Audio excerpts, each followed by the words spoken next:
I'm looking forward to building a full-stack JavaScript application with Node and React in this course.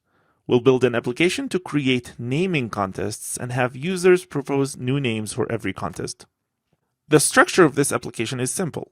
We'll use MongoDB for the database, use Node as both an API server on top of that database and as a web server to host all of our assets, and use React on the front end to consume our API data and build a user interface suitable for the features of our application.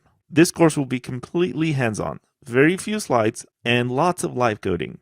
There is a lot of theory to cover in this course, but I find theories boring and abstract examples not very helpful in really learning a library or a framework. They're helpful as a frame of reference, but the valuable experience comes from building something real, something with practical problems, and by running into unexpected things and learning how to debug your way out of them. This is why this course will be less about theory and more about building. We will build a complete full-stack web application from scratch here. Quick overview of the course. I'll start with an intro into the modern JavaScript features which I'm going to be using throughout this course, and also the options to set up and configure a full-stack application. We'll then see how we can use Node as our web server. After that, we'll cover the React basics and see how to work with data, first in memory, then with an API. We'll adopt the server render first strategy and make sure our applications are isomorphic, which means it will render initial HTML for all supported routes. This will help us be a little bit more efficient, and it helps with SEO, search engine optimization, which is extremely important.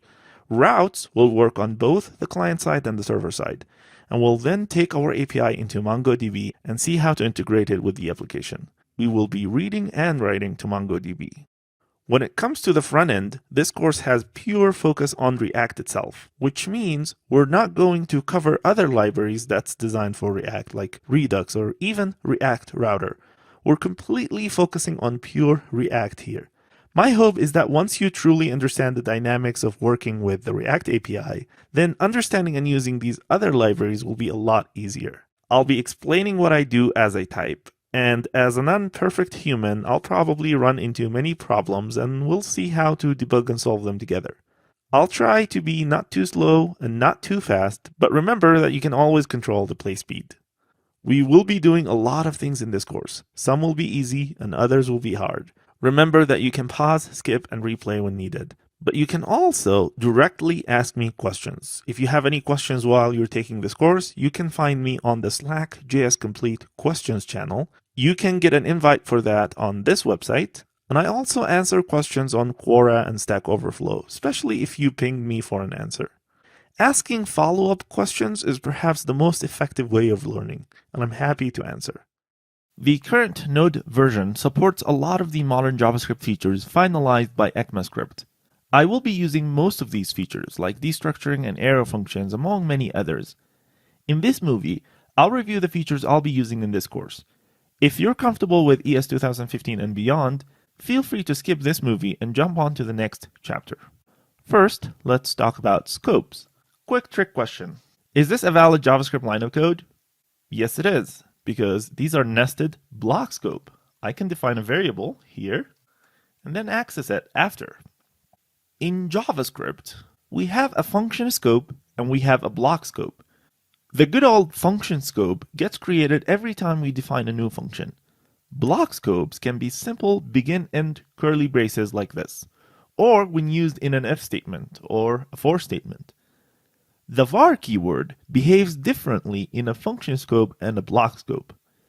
A variable defined with var in a function scope can't be accessed outside the scope, while a variable defined with var in a block scope is available outside of that block scope.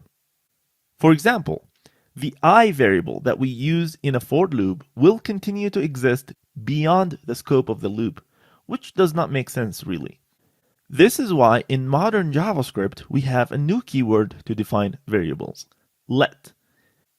Variables defined with let inside any scope are only accessible inside that scope, making let the ideal solution for the for loop index variable problem.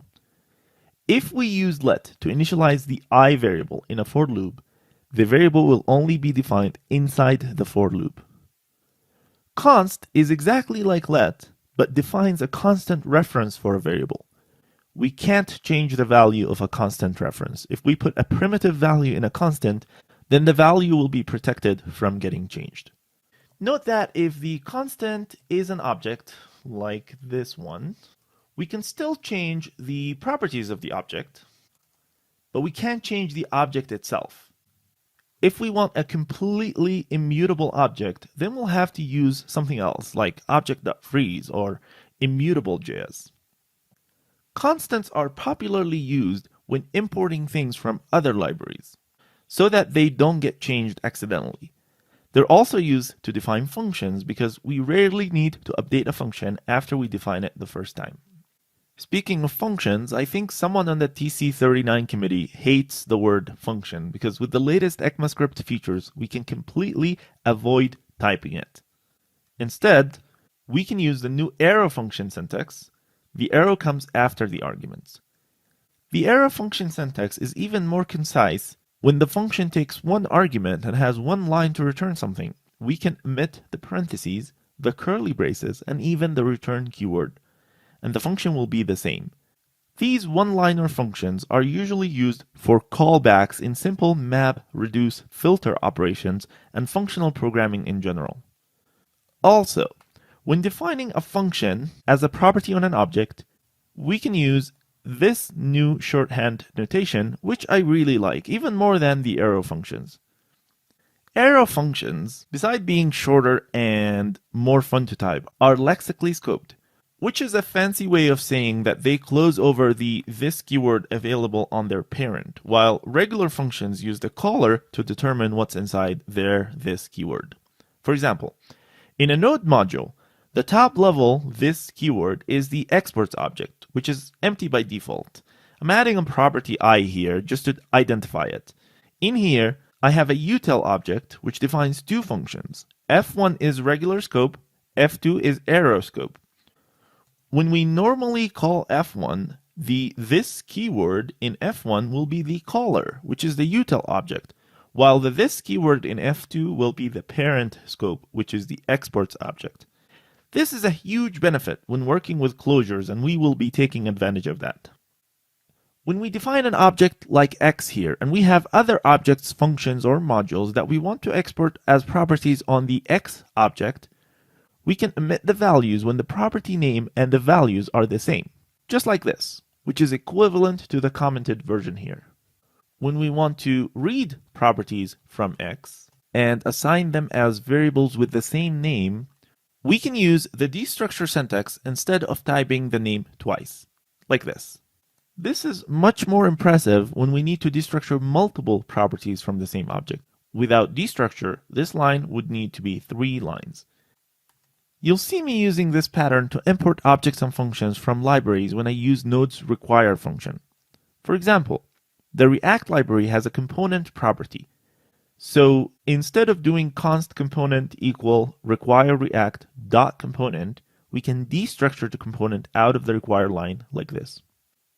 Destructuring works inside function arguments too.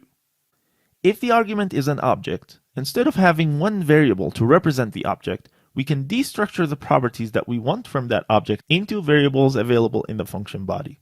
Function arguments, including destructured one, also get default values if we don't specify a value for them when we call the function, like this. We can still specify a default value here. We can also use rest parameters to capture the remaining arguments into an array like numbers here, which has the 3 binary numbers left after naming the first base argument. Numbers will be an array thanks to rest parameters. We can also use the 3 dots operator to pass array elements as positional arguments, for example, to clone an array and add elements to it. This is very helpful when we work with immutable objects, and it's also widely popular with React components properties. In this last pattern, we call these 3 dots the spread operator. They can be used to spread values of one array into another array, or key value pairs of an object into another object. Modern JavaScript also has a new import-export syntax to replace the require syntax we saw before. This is not yet supported in Node itself, but we can easily get it compiled into what Node understands using a tool like Babel. Finally, While I'm not really a big fan of classes, we're going to use the class syntax to define React components. A class is a wrapper around a constructor function, and we can extend other classes and customize the constructor function when we need to. We'll use this syntax to define stateful React components. There is a lot more features than what I quickly explained here, but those are the ones that we will be mostly using in this course. Alright, time to roll up our sleeves, stop staring at the blank page, and implement our first increment toward a full-stack JavaScript application with Node and React. Let's set up our development environment first. We're going to have a Node web server, and we want to write React components for the front end, and we want our Node web server to render initial static HTML from our front-end React components. We also want a Node API server to talk to the database. To keep things simple, I'll create one Node project to perform all three tasks. We don't want to optimize things very early on. I wrote an article on JS Complete about configuring a full-stack JavaScript environment for NodeJS and ReactJS. I intend to regularly update this article and keep it recent and valid. The tools in the JavaScript ecosystem move fast and change their APIs and interfaces often. If you run into troubles while configuring your environment for this course, check out this article at jscomplete.com/reactful and see if you need to do something different. I'll be tracking the progress of the project we're going to build in this course using GitHub. This is the repository that I'll be using. Under JS Complete, Learn Full-Stack JavaScript. Every video in this course will have a Git tag associated with it. You should clone this repo and try things out with me, and at the end of each video, you can compare your code with the code at the Git tag for that video.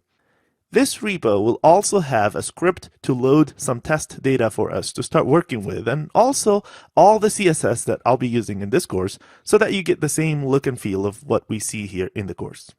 If you're comfortable setting up a full-stack JavaScript development environment, you can actually skip this video and check out git tag v1.2 to fast forward to the point we're going to start with in the next chapter. However, I recommend going through this setup video as I'll be explaining key things about the structure of the project. I've already cloned the course repo into my machine under this full.js directory. To start any Node project, your first step is to create a package.json file to store general information about the project and track its dependencies. You can generate a package.json file with this npm init command and either keep the default answers or type new answers. We have a package.json file, which means we can start documenting and installing our dependencies. I'll install them one by one here so that we talk about them as they install. We're going to have two types of packages. The main dependencies are the packages our code will use in production, and we'll have dev dependencies that are only used in a local development environment. Let's start with the main dependencies. To create a Node web server, we're going to use Express.js. So that would be our first dependency here. npm install express. This command will install Express locally under the Node modules in this folder, and it will also write this dependency to the package.json file. Our database of choice for this course is MongoDB. To connect to Mongo from Node, we need a driver, and we will be using the official driver here, which we can install as npm install MongoDB. The I here is just a shortcut for install. Express and Mongo cover the main backend dependencies that we need. Our front end is going to be purely React and nothing else. So let's bring in React here with npm install React and ReactDOM. We use the React library to describe our user interfaces and the ReactDOM library to render those interfaces on both the front end and the back end.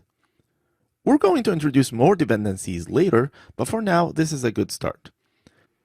Let's install our dev dependencies, the first of which would be Webpack. So npm install -D. This is to mark the dependency as a development dependency, and we need Webpack and Webpack-CLI. Since we're going to be writing modular code everywhere, we need a tool to translate modular code into something that browsers understand today. Webpack is the most popular tool for that job. This npm webpack package here provides the library, and the webpack CLI package provides the command for us to control the library. Now, Webpack itself is just the bundler. We still need to configure it with loaders to transform the JSX extension code into what React understands today. That loader is Babel. Babel will also transform a few of the modern JavaScript features that are not yet supported natively in all browsers. Here are the packages we need to make all that happen. npm install -D. We need Babel loader. That's the main loader that's going to invoke Babel. And we need a few other Babel libraries and presets to make the Babel configuration complete. We need @babel/CLI.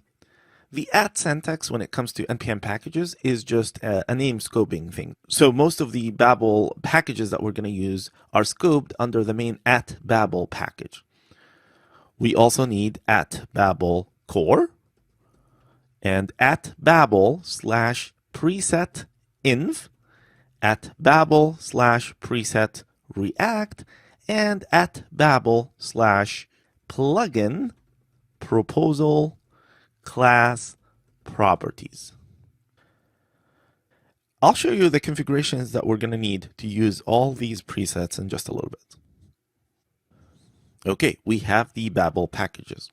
Now, when we make changes in a Node project, a restart is required for the changes to be reflected in any running process. But instead of manually restarting Node, let's bring in the NodeMon package, npm install -D NodeMon. This package can monitor our files and auto-restart Node for us when we save changes to disk. One last development dependency. I am a big fan of ESLint, and I do not work in any project unless I have the eyes of ESLint to watch over my shoulders. I can't say enough about how important this is, but I hope you trust me on this one, and npm install ESLint, Babel ESLint to make ESLint work with Babel, and ESLint plugin React to work with the recommended settings for a React project. I will not go through configuring ESLint itself because it's beyond the scope of this course, but I'll add an ESLint configuration file that is ready to use for this project under the GitHub repo, and you can get it from there. One other production dependency I forgot, and we're going to use it in this course, is the prob types package. This is a React package. It used to be part of React, but now they made it its own package, and it will help us improve our React application. Okay, now in package.json, you can see the exact versions of all the packages I'm going to be using in this course. You'll probably see different versions when you install them yourself, but as long as you use a version that's on the same major version level here, which is the first number, you should be okay matching the experience I'll be going through here in this course. You can always install specific npm package versions using an @ after the name. For example, to install the same Express version I'm using, you can do npm install express @4.16.4, just like that. And also, you can just copy my package.json file as is and install the exact same versions I am using with the npm install command just like this without any arguments. I have actually forgot one Babel dependency looking at the dev dependencies list here. So it's a good opportunity for you to see how npm work with this package.json file. The @babel CLI is only needed for deployment. We don't need it for development. What we need for development is @babel/node. The version string here is automatically added by npm, but you can also manage it manually. For example, I can say, give me the latest @babel/node, or maybe the latest on the 7 branch with this string. I'll keep this one 7.x. Now, when I npm install without any arguments, just like this, npm will refresh the node modules directory, making sure all dependencies are there. And because npm would not find the @babel/node in there, it will download that and install it. I'm going to create an initial directory structure for this project now. First, let's have all of our JavaScript front-end modular code under a source directory. So I'll create a new directory here, src. It's a popular convention to name this directory source because it will be the source of our generated working files. Another popular convention is to have a public directory to host our static assets like HTML, JavaScript, and CSS files that will actually be loading on clients. We're going to have Express serve these public files directly with its static middleware. Finally, let's create a directory for our backend API server.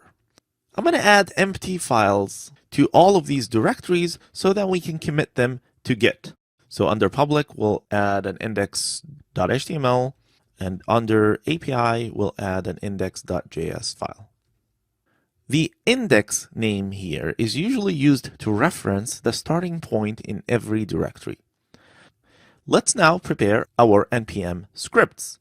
Now, we will not be doing any automated testing for this course, although that's probably a very bad decision, but I trust that you know the value of writing tests for your code. Testing is a big subject by itself, and I should probably create an online course just for that. The first script we need here is to run the NodeServer, which I'm going to put in a server.js file. So our start script here would be to NodeServer.js. But since we want our code to work with Babel and NodeMon, we need to add the NodeMon execution wrapper. So the command here is NodeMon instead of Node. And we need to -- execute the Babel node command, not the default node command. This will make our server code understand JSX as well, which is something that we need for server-side rendering. We also need to ignore the public directory from the NodeMon watch, as changes in the public directory are usually driven by changes in the source directory. Another script that we need here is a script to transform the source files into a bundle file for the browsers.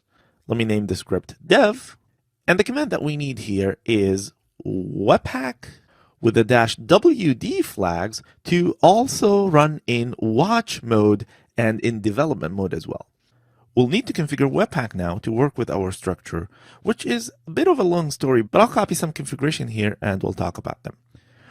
Under the root of the project, we create a new file, webpack.config.js, and here's the configuration that we're going to go through. So in this configuration object, we tell Webpack to start from the index file under the source directory and bundle all the modules that we depend on inside the entry file into a bundle.js file under the public directory.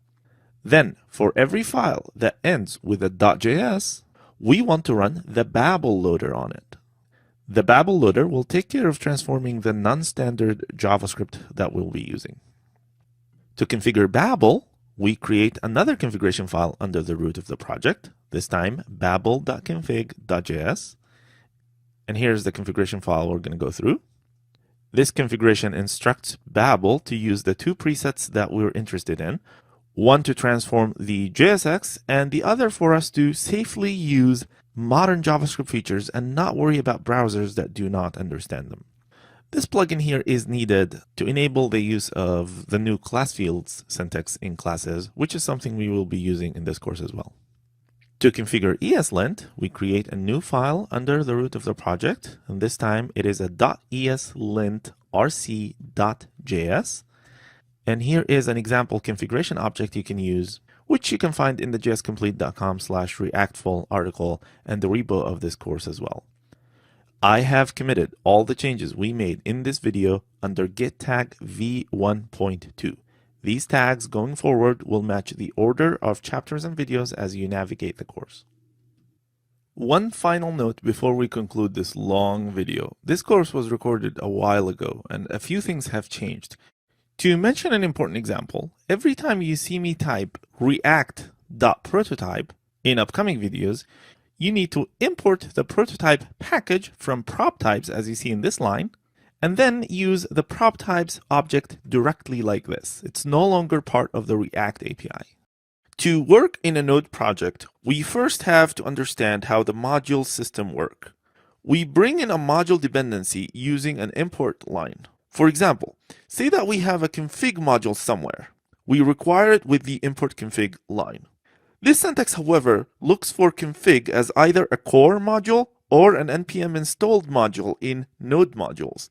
If we want to place our config.js file somewhere else, we can use a relative path in the string here. For example, /config tells Node to look for config.js on the same level as the current file. We can also use .. to go up one level if you want to. Let's create a config.js file here on the same level as server.js and put a simple console.log line in here. Since we're using the new import syntax, we need to use Babel node here to test the server. But we only installed Babel node locally, not globally. It's available under /node-modules.bin Babel node, and we can invoke it from there directly. However, instead of using the .bin path like this, we can actually make /node-modules/.bin part of the global path variable. All we need is to edit the bash profile file. This is on Mac though, so on Windows things will be different. And we want to export path to be the current path, adding /node-modules/.bin, just like that. This is a relative path, so when we go to any Node project, the node-modules.bin folder will be included in the global path, which is really handy. To reload this file, close and open the terminal. And now Babel node should be available directly here thanks to the relative path we just added. No need to install a global binary. All import calls are cached. This means if we re-import the config, we're not really evaluating the config file content again. It will just be read from the cache. This is why it's okay to import the same file multiple times from multiple other files, because the cache will be used after the first import. It's important to understand that every module gets its own private scope. So defining a top-level variable here, for example, env is process.env, this does not mean that we're putting the variable env on the global scope, unlike a browser environment. So if I try to console log env in server.js, this will not work because env is undefined on server.js. It's defined in config.js. So with Node modules, we don't have to wrap things in an IFI to get a new scope. Node actually does the wrapping for us automatically, which is neat. Let's clean that up. I'm actually going to remove the console log line. And let's actually make this into a constant because I'm not going to be changing it. Usually, when we import something, we import it into a variable, just like this. And let me go ahead and console log config. So right now, this config is actually an empty object because we have not exported anything in config.js. So let's go ahead and export something. When we import with this syntax, we're importing the default exported object in the config module. For example, let's export default object with a port property. And let's make this property reads from env.port and default to 8080. This way we can control the port from the process, but we don't have to. Now our import from line places the default export into the config variable, so we can read the port property from the server.js file. We can also export other things beside the default object. For example, let's export a constant, node_env, set that to env.node_env, and default to development. To import a non-default export, we need to use the destructure syntax, node_env. And let's go ahead and console log that as well. And there you go. We can also export functions like this log star here. When we import the function, we also need to destructure this because it's not a default export. We can simply invoke the logstar variable because it holds a function reference. I find it useful to understand Node's HTTP module itself before using Express. Express is really a wrapper around the Node core HTTP module. The HTTP modules in Node can actually be used as both client and a server. We bring them in by importing HTTP or HTTPS. These are core modules, so we do not need to npm install them. Let me first show you how we can use these modules as clients. We can use the request method, or if we're just doing a GET request, we can use the GET method. For example, let's read the content of lynda.com. We do https.get lynda.com. We're using HTTPS here because the URL is HTTPS. If the URL was HTTP, we would use the HTTP module instead. And the callback for this GET method receives a response stream. We can read methods like status code on this stream, and we can listen for data events on that stream. Every event will give us a chunk buffer, so we can read its content with a toString call. To test this, we can babel node the file, and let's pipe the output on less to paginate it because it's going to be big. We get a 200 OK and the HTML of Lynda's homepage. Now let's see how to use the HTTP module as a server.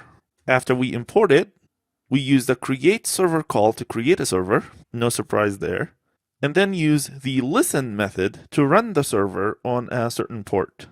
Create server gives us an event emitter object which we can subscribe to.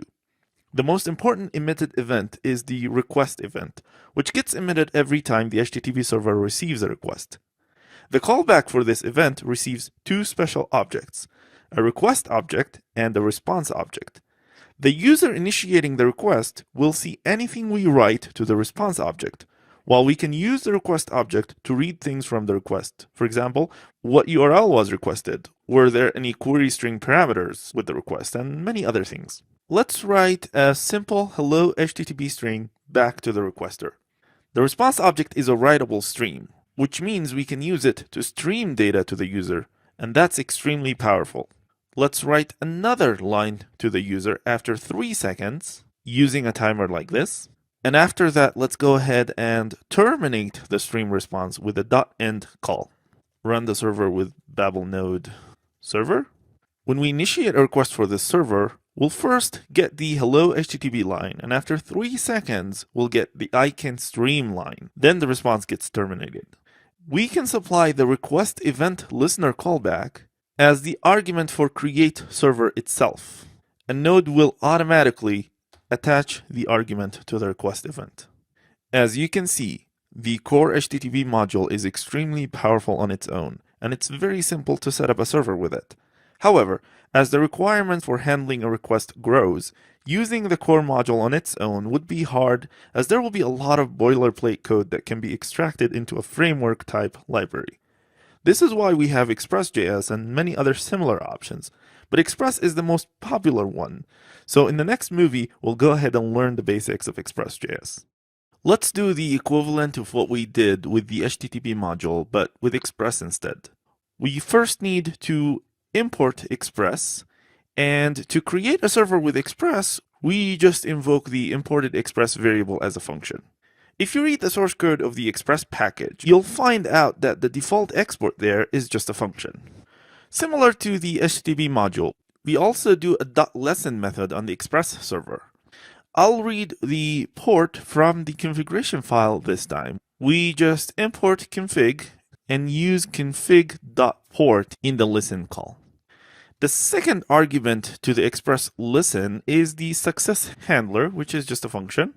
So let's output a line that the Express server is listening on the configured port.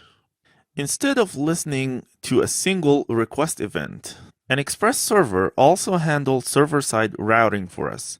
So it exposes an API to listen to certain routes. We do a server.get, specify the route we're interested in as the first argument, which is the root / in this case. And the second argument to this .get call is the event handler, which, similar to the HTTP module, receives both a request and a response object. In Express, we can use other methods to send things to the requester. For example, to send a simple string, we can use response.send here. Let's test. Curl HTTP 8080, and we get hello Express. Let's add another route. Similar syntax, this time /about.html. And here we're going to send the about page. Now let's go ahead and test that. Curl /about.html, and we get the about page. Let's also make sure that we can access this on the web. So hello express /about.html, and about.html is the about page. A web server, however, does not return simple strings like these. It returns the content of a file, like HTML or JS. So let's create a very simple about.html file in here. And I'm going to copy here a simple HTML template for it. And we want this template to be our reply to a requester for the /about.html route. We can simply use the fs core module. I'm going to go ahead and import fs from fs.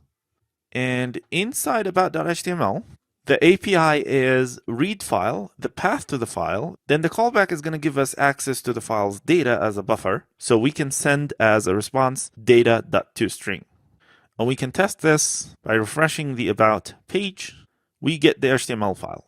It's really that simple. But it can actually be simpler. Express has a static middleware that we can use to automatically serve static assets like this about.html file. All we need to do is this magic line. .use is how we put a middleware in the Express middleware stack, and public is where we want our static assets to be hosted on the file system. With this line, we don't need to handle the route for /about.html or even use the fs module. We just need to move about.html to under public.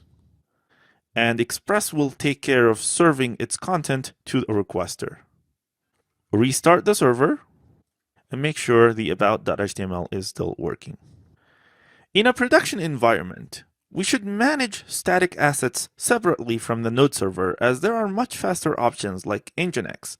To keep things simple in development though, I'm just going to use the simple Express static middleware. With Express, we can also manage a group of routes in their own module instead of having everything here in server.js. For example, we're going to manage all API requests in this API module index.js. So we import Express here. Then we create a route object by calling the router function on Express. If you're now wondering how come we can invoke Express itself and we can also invoke properties on Express, remember that a function in JavaScript is just an object, so we can attach other properties on that object. This router object is similar to the server object we used before. We can define .get calls on it and handle them in the second argument. This is an API call, so I'll send a JSON response by sending an object here. Finally, to be able to use this router, we need to export it. In the main server.js, we first import this API router, and we can use it just like any other Express middleware. First argument is the route prefix, and the API router is the second argument. To test this, go to /API. And we should see the empty data object we sent in the API module. We usually need the server to respond with an HTML view template, but with dynamic content inside. Instead of generating a big HTML string and responding with that, we can use a dynamic template language like EJS, short for Embedded JavaScript. There are many options for a template language, but EJS is the simplest of them all. We will be using the EJS template language engine to server render our JavaScript front-end components. Setting up EJS to work with Express is very simple. This is the magic line that we need, which sets the view engine to be EJS. Express takes care of all the details after that. By default, and this can be configured, Express will look for the EJS templates under a views folder on the root level. Let's create an index.ejs file under that views folder. And inside index, I will put a standard HTML template. The EJS files are regular HTML files, but we can embed JavaScript in them using these template tags. For example, let's output a math random number. To render an EJS template, for example, on the root level, we can use the response.render method, passing in the name of the template without the extension, which is the default. Of course, EJS is a dependency, so we need to bring that in with npm. Once we have that, Start the server one more time, and let's test. We'll see our index.ejs file rendered with a random number, and every time we refresh, we get a new random number.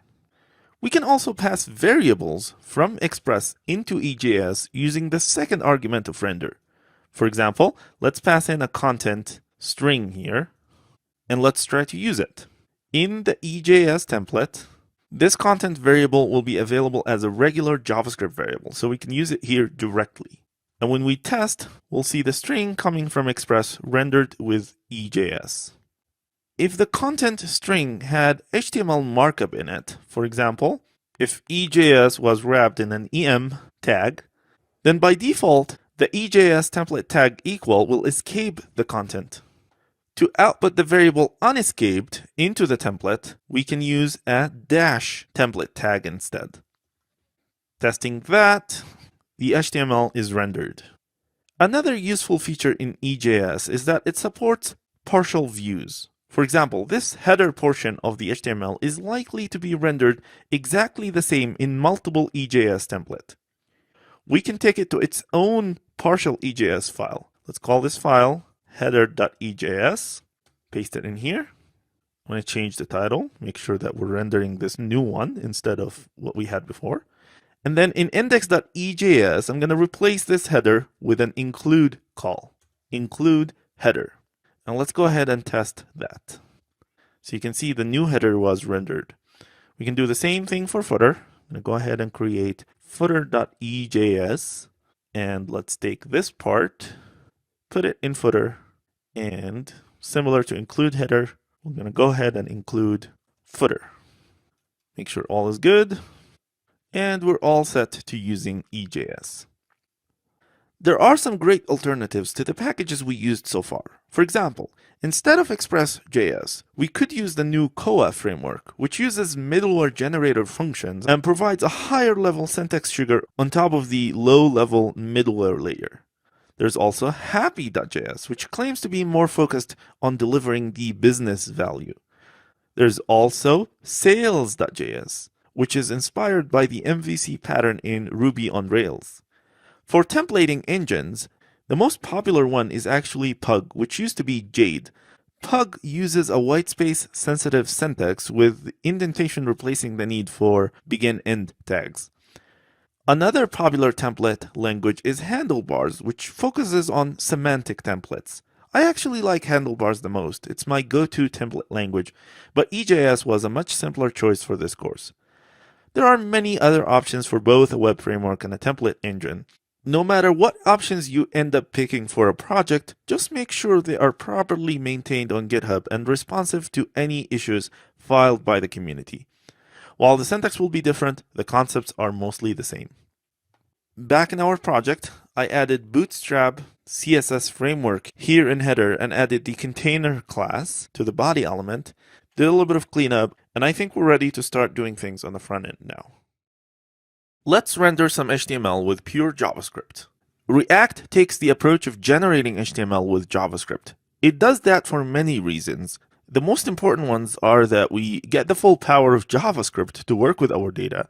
And before we generate the HTML, we can represent it as a JavaScript object tree, which allows React to compare it against future versions of the same tree and generate partial HTML nodes to take to the browser.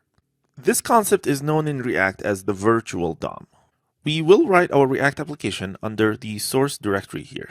In index.js, to start working with React, we need to import React first. We import React from React.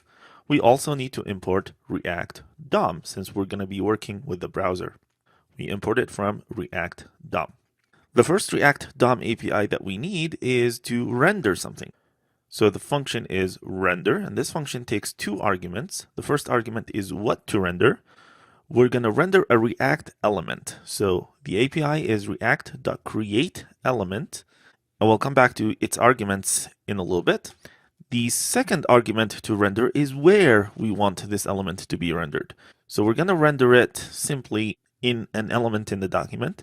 I'm going to use getElementById, which is a DOM API, and give it root So in here, I'm saying render it to an element in the document that has the ID root. So we don't actually have an element in the document that has an ID root. So I'm going to go under views, index.js, and I'm going to introduce a new element that has the ID root. And let's go ahead and also put this content inside the root, just like that. So this means if we initially have content, go ahead and render it. But after the JavaScript environment loads up, React is going to take over this root div and it will replace the content of the root div with the React application. This will help us when we want to do server-side rendering. So let's go back to the arguments of the create element API method. The first argument to create element is the HTML tag type. So let's render an h2. The second argument is any attributes that we want this h2 to have. If we don't have any attributes, we can just pass a null here. And the rest of arguments for the create element call are all the children that we want this element to have. So let's render a simple hello React. Looks good. Now to get this working, we need to run npm run dev. This will run our webpack and generate the bundle.js file from our React source code so far. As you can see, there's a bundle.js file now generated. This bundle.js is generated under public. So just like we served about.html statically with the express static middleware, we can also serve bundle.js statically. But we do need to include this bundle.js in our HTML somewhere. Usually we include it in the footer right after everything else. So in here, we can go with a script tag and just do /bundle.js here. We also need to run our Node web server, which we can do with npm start. Looking good. Let's go ahead and test. Localhost, port 880, and we get a hello React. So as you noticed in source index.js, we actually wrote pure JavaScript. There's no HTML in here, and the result was an HTML h2 element. The return value here in react.createElement, we can actually test it. If you go to reactjs.com, the official React site, and open up a console, React is globally available here, so we can test it. So react.createElement h2 is going to give us a simple object. This object has many properties, but the most important properties are the type of the object, which is an h2, and the probs property, which has a children property that holds the text that we just rendered. So with React, we simply describe HTML elements as objects, and then React put them together into a tree. And it keeps a copy of this tree in memory. So when things change, React will recalculate the tree and actually compare trees. And it takes to the browser only the difference between the new tree and the old tree. And this makes React very efficient. However, working with React API like this is not very pleasant because we're very used to HTML. This is why we can use JSX. So with JSX, we get to actually write HTML in here. Just like that. Same thing. Hello React with JSX. This will just work because we configured Babel to actually compile this code into React. So you can test, and it's working. And with this approach, we get to write the familiar HTML, but we also get the benefits of the React virtual DOM. With JSX also, we get to use JavaScript variables. So I can do math.random here, just like that. And every time I refresh, I'm going to get a different random value. So inside those curly braces, I can put any JavaScript expression. And this way we have the full power of JavaScript itself to generate the HTML. Let me actually show you an example of that. I'm going to put these on multiple lines, and I'm going to go ahead and create a variable color. And this is going to depend on the math.random value. So I'm going to take the math.random value, and I'm going to do a condition here. If math.random is greater than 0.5, I want the color to be green. Otherwise, I want it to be red. So this is a simple ternary statement. And I'm going to go ahead and use it. In H2 here, I can pass a style object. And this style object could be a variable. And we pass an object here inside that variable. So we can do any CSS style in here. So I'm going to go ahead and do color is color. And with this, the color for the H2 element is going to be randomly selected. Sometimes it's going to be green, sometimes it's going to be red. Let's go ahead and test. Green, green, red. And by the way, we can omit this part because it matches, so we can just do color in here. So you see how we have the full power of JavaScript to control the HTML that we write to the browser. Let's clean up this example. So JSX is really similar to HTML. There are a few very subtle differences. For example, if you want to pass a class to this element, you can't just do class. You have to do class name. So for example, text center here, that's the class name to center a text in Bootstrap. And let's make sure that this is working. Let me remove the math.random part. So we go with class name because the DOM API is actually class name. So for example, if you do document.getElementById for our root element, this is a DOM element. Let's go ahead and put it in a variable, DE. So now if we want to do stuff on DE, for example, if I want to change the class name of DE, this is the DOM API. I can do class name, there's classless, there's plenty of other APIs that you want to explore. So React actually uses the same thing as the DOM API. So it's class name and not class. Let's talk about React components. We don't usually work with React elements directly like that. Instead, we use components. For example, the top level component is usually an app component, and we define the component as a constant. A React component is simply a function, and in that function, we return the HTML that we care about, just like that. Let's go ahead and change this to make sure it's working. And refresh. There you go. So you'll notice that I am using the component just as if it was a regular HTML element. We can actually think of HTML elements as built-in components, and React components is here to extend our capabilities of HTML elements. React components are super useful. They first allow us to write code that's more readable. We can also reuse React components. For example, let's make this component reusable. So let's pass a variable to this component. I'm going to call this variable header message. And this is just a string. In React components, we call these variables props. And the React component actually receives these props in here as an argument to the function. And inside the component DOM, we can use these props. So let's do props.headerMessage in here. And you'll notice ESLint is giving us an error. I'll get back to this error in a little bit, but we can go ahead and test this. So whatever we pass here, we can reuse in the component. This makes this component reusable with multiple header messages. That's one other benefit of React component. We can also compose bigger components from smaller components. In here, we actually composed the app component using an H2 element. If I have another component, I can use it inside the app component, which is what we're going to do in a little bit. But let me talk about this ESLint error that we get here. First, notice that these errors are not really errors. The app is still rendering, but it's highly recommended that you fix all these errors before you do anything. So this error says header message is missing in props validation. This is our clue that any prop that we pass to a React component has to be part of a prop validation. We use prop validations in React to validate the type of the values for these props. And this is done using app.wrapTypes, which is just an object. This is a React API. And inside this object, we put the actual props that we want to validate as keys and the type of these props as value. This particular header message is a string. We use another React API to do the prop validation. The syntax is prop types.string. When we save, the ESLint error is gone, and we can test things is still the same, but now I have prop validation. This means if I don't pass a string, for example, let's pass a number, and we try to render the app with a header message that has the wrong type, React is going to give us a very clear warning. Header message is expected to be a string. The other validation that we should always do, say that we do have a header message, but we tried to render the component without a value for it.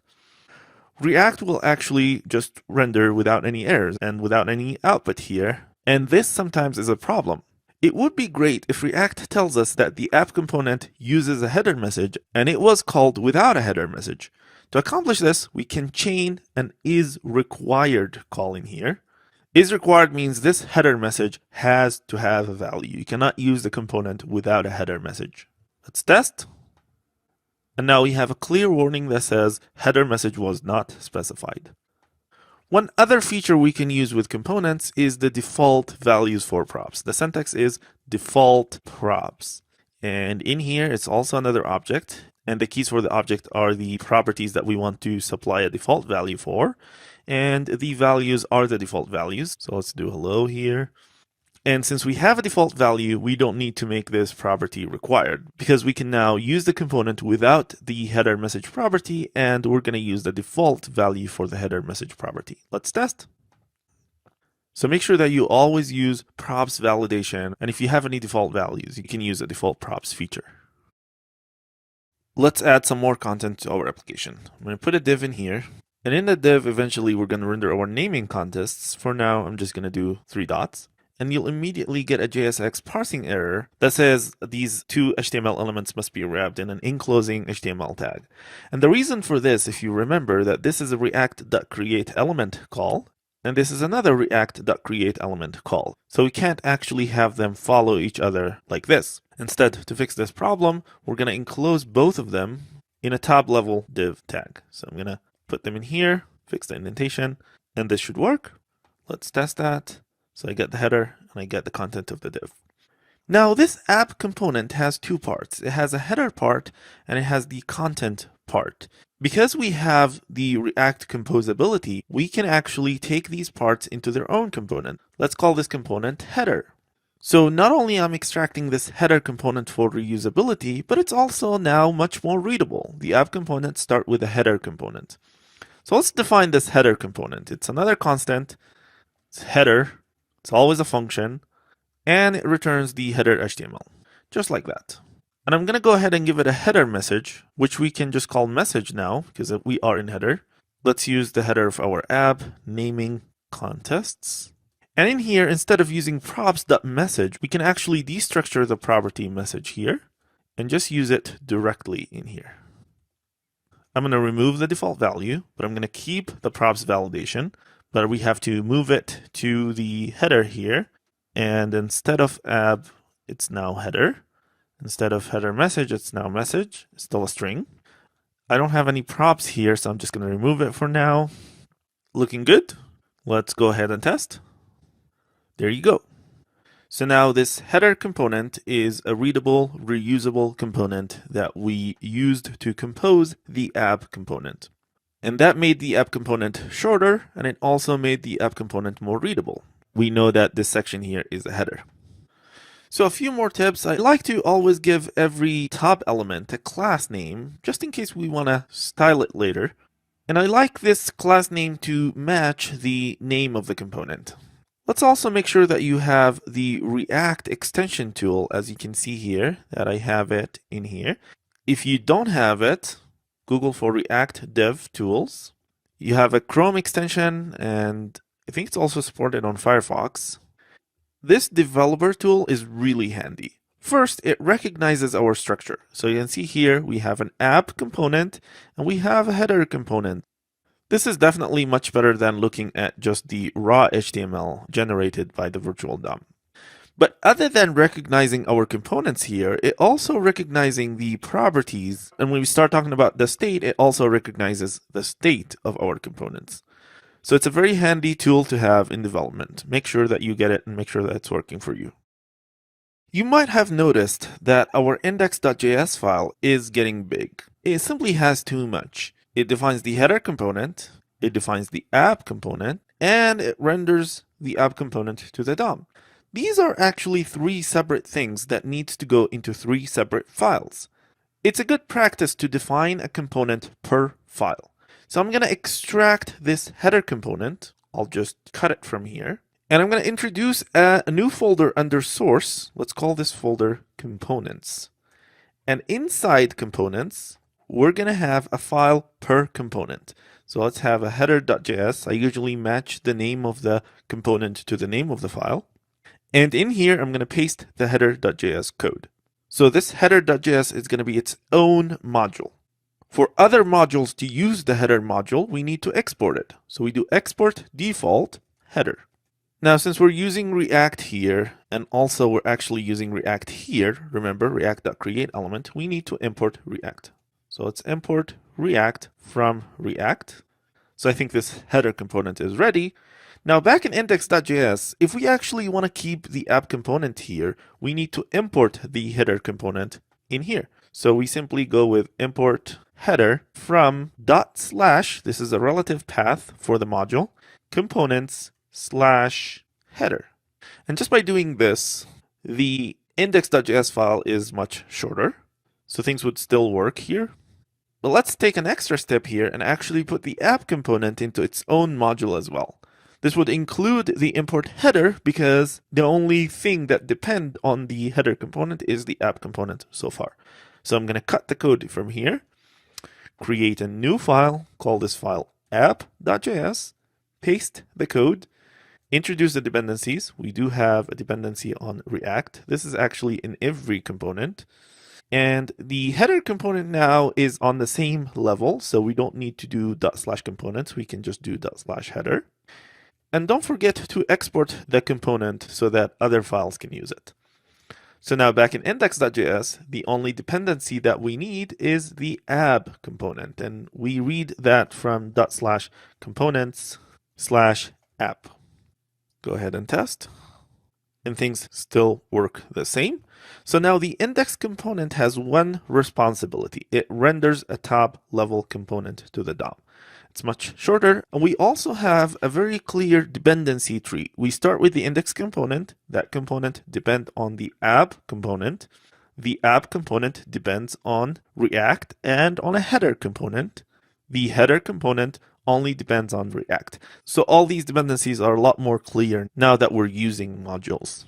Furthermore, there's some isolation of responsibilities here.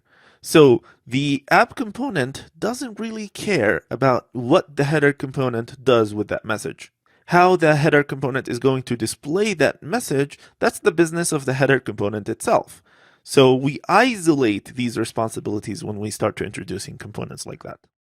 The components we've been using so far are all stateless presentational components. We used the function syntax to create these components. We call them stateless because we can't use the React state with these components. So if the component doesn't need state, this syntax is the way to go, just a simple function. But let's assume that this component is going to need some state. In fact, let's put it in practical terms. Let's say that this header is going to be the main header when I go to the main page, but then when I go to any naming contest, we're going to change this header to be the title of the contest, which means this header message is going to be dynamic based on where in the app we are right now. So this is an example of something that should be on the state of the component. So let's put the header message on the state of the app component. Of course, right now the app component is a stateless function component, so we need to convert it first into a class-based component. Sometimes you'll see examples React code that's using the create class syntax to create a stateful component, but we're not going to do that. We're going to go with the new syntax to extend React.component, just like that. So what we do to make the app component extends React component, we're going to make this into a class. This class extends React component. I'm going to cut the return code here. Inside the class, we define a render function. And this render function will return the markup that we had so far. So let's make sure this is working. And now the app component is using the other syntax, which allows us to introduce state on the component. So only use this syntax if you need to introduce state or if you need the lifecycle methods of the component, which we're going to talk about in the next movie. If you don't need either state or lifecycle methods, just use the stateless function component syntax. So we're now ready to introduce a state.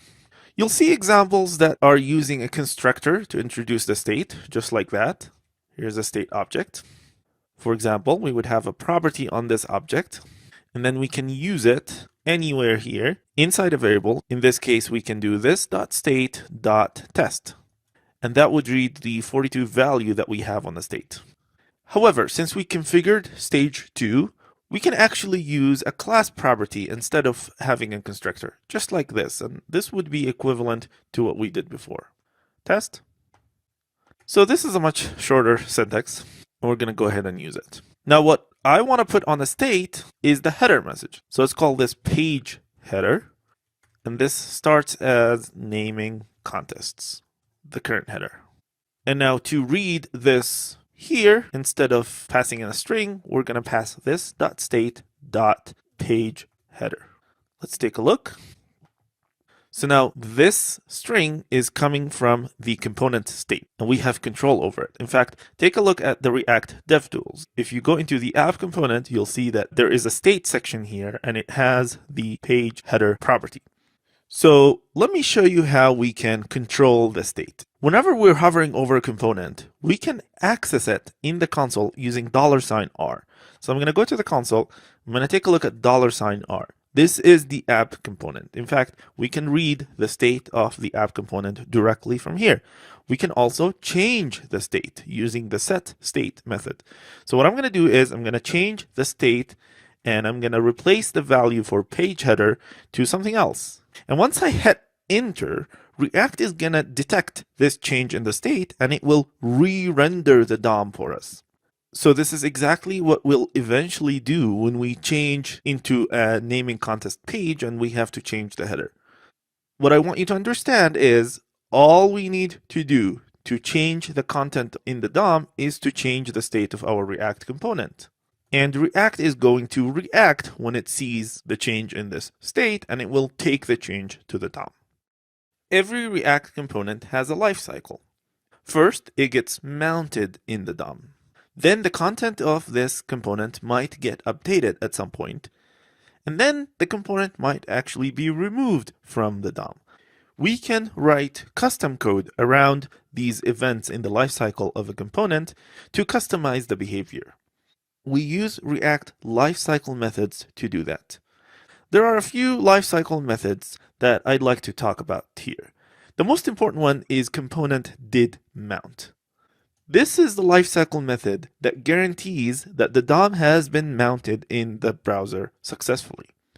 Another component lifecycle method is component will unmount. This is the lifecycle method that says the component is about to be unmounted.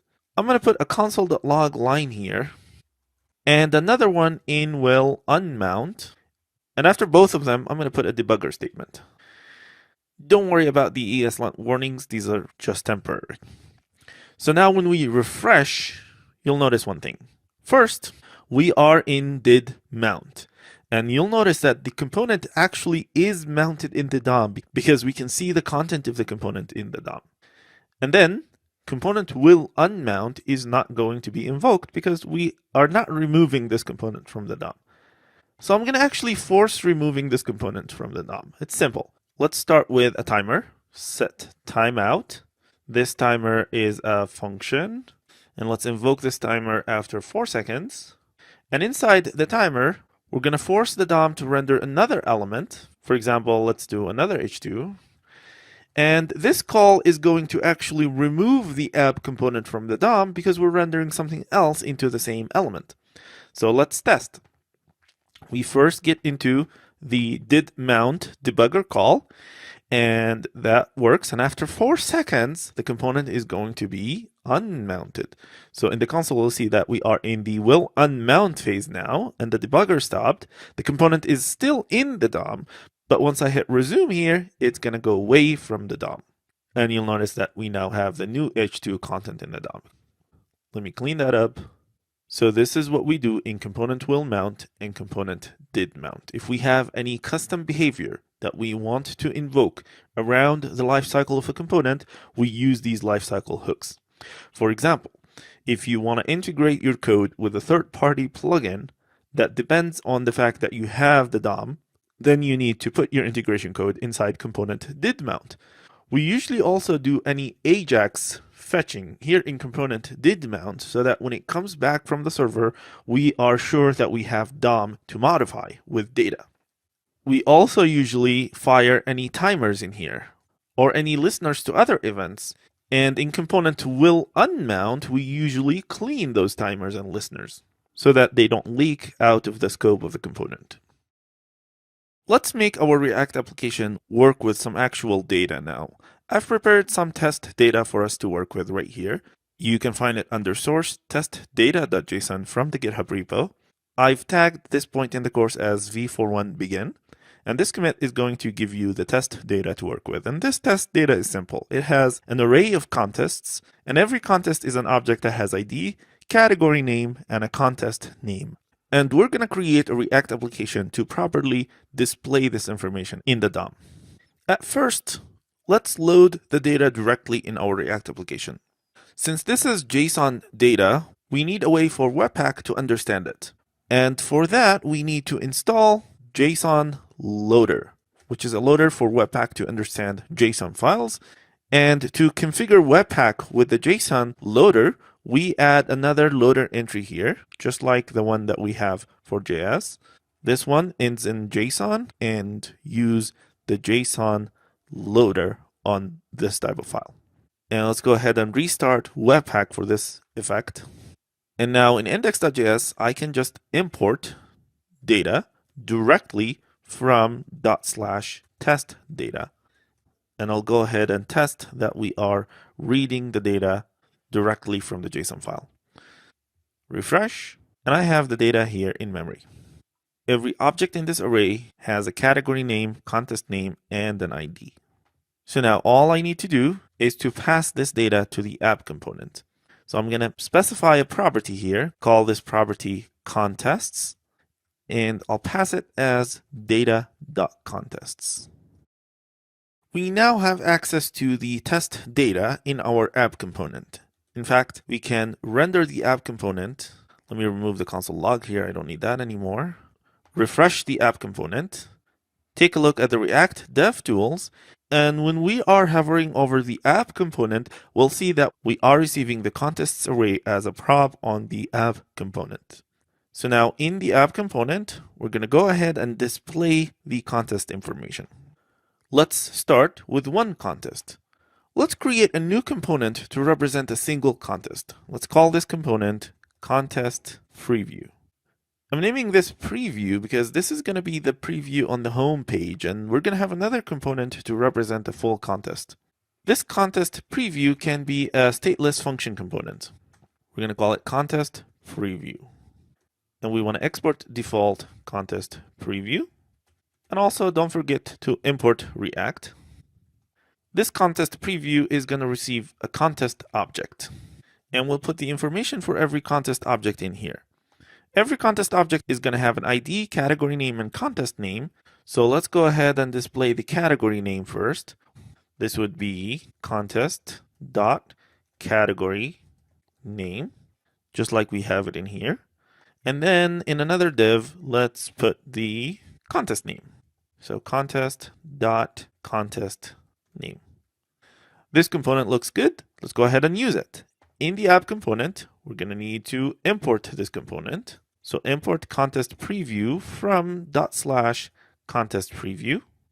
Then inside the render method, we want to use the contest preview component and pass it a contest object. Now we have an array of contests. So for testing, I'm going to pass the first element of that array. So this array is this.probs.contests. This gives me the array of all contests. And I'm going to pass the first element of that contest. And we'll spread this object into the contest preview so that it gets all the properties for a contest on the first level. Let's test. And there you go. The first contest is showing up. Now we're getting a prop validation here because contest is a property and we have not specified what is the type of this property, but I'm going to be removing this property soon. So let's just live with this error for now. So what we need is to take this component and actually use it inside a loop that loops over all the contests.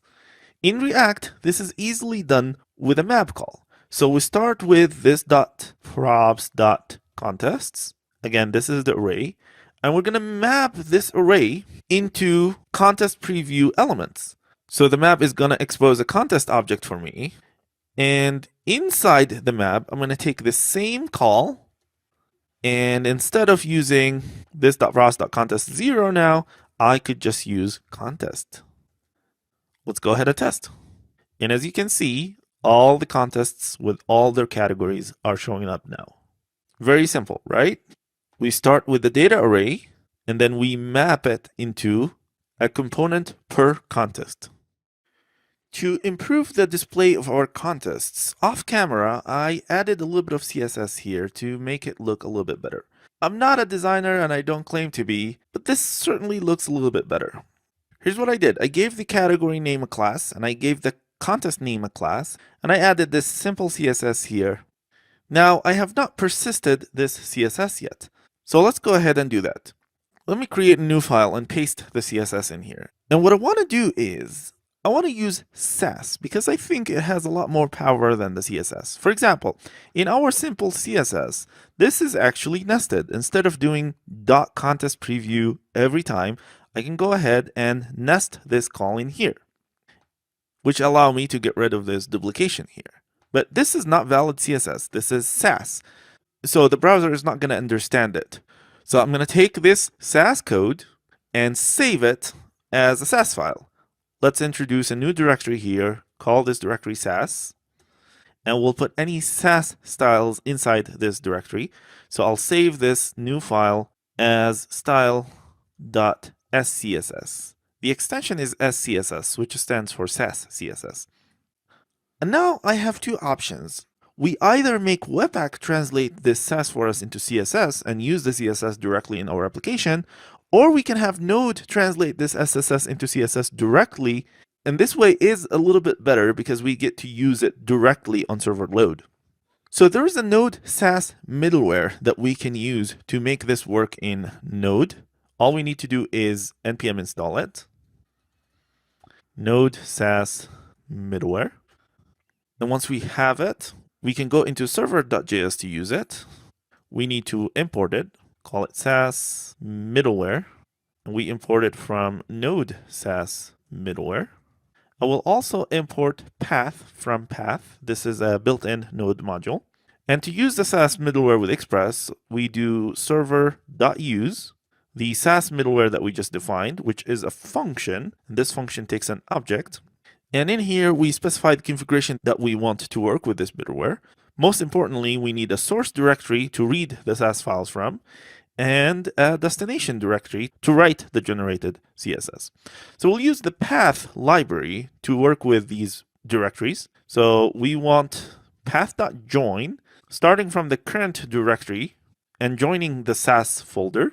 And similar to this, the destination is path.join directory into, let's just put it in the public directory. Restart the server. And if all works, this middleware is going to give me a style.css file in the public directory. So all I need to do is go to my header.ejs and include this new style, which is another link, style sheet from the public, which we can read directly. So it's just style.css. Refresh, and it's working.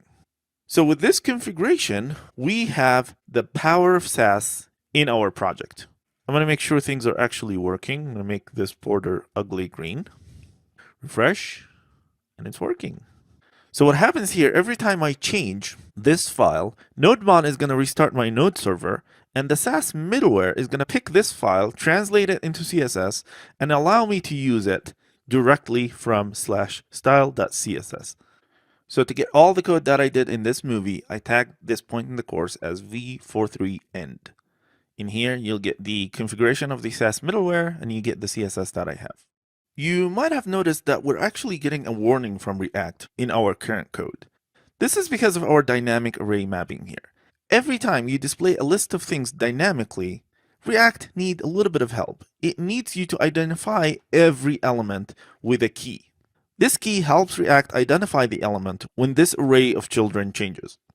So we can simply use the ID for every contest in this key, contest.id. And let's go ahead and test. So now that warning is gone. So just remember, every time you have a map call, you need to provide a unique key to identify the child element inside that map. One bit of advice here, do not use the array index as a unique key. Try to find another unique key to identify an element in an array. In our case, our data had an ID, and usually an API data is going to give you an ID for every object. So just use that. So now we have a React component that renders an array of contests, and we have the data which we're reading into memory directly before rendering the React application. However, Practically, this data is going to be fetched from an API, and this process is going to take a little bit of time. React application is going to render before we have the data. So assuming that we don't have the data yet, what are we going to do? We'll have to render the React application with an empty array, just like that. Let's actually test. So no errors. React is actually rendering an empty list of contests. And now assuming after a while we get the data back from the API, we'll have to render it inside this React component. So to do so, we need to update something in the component. And remember, the only thing we can update inside the component is the state of that component. So instead of rendering the contests from probs, we're going to render it from the state. So I'm going to remove it from here, go to the app component, and put the contests on the state of this app component, and read the contests directly from the state instead of the props. So this should be exactly the same, no errors, and the app is rendering an empty list of contests.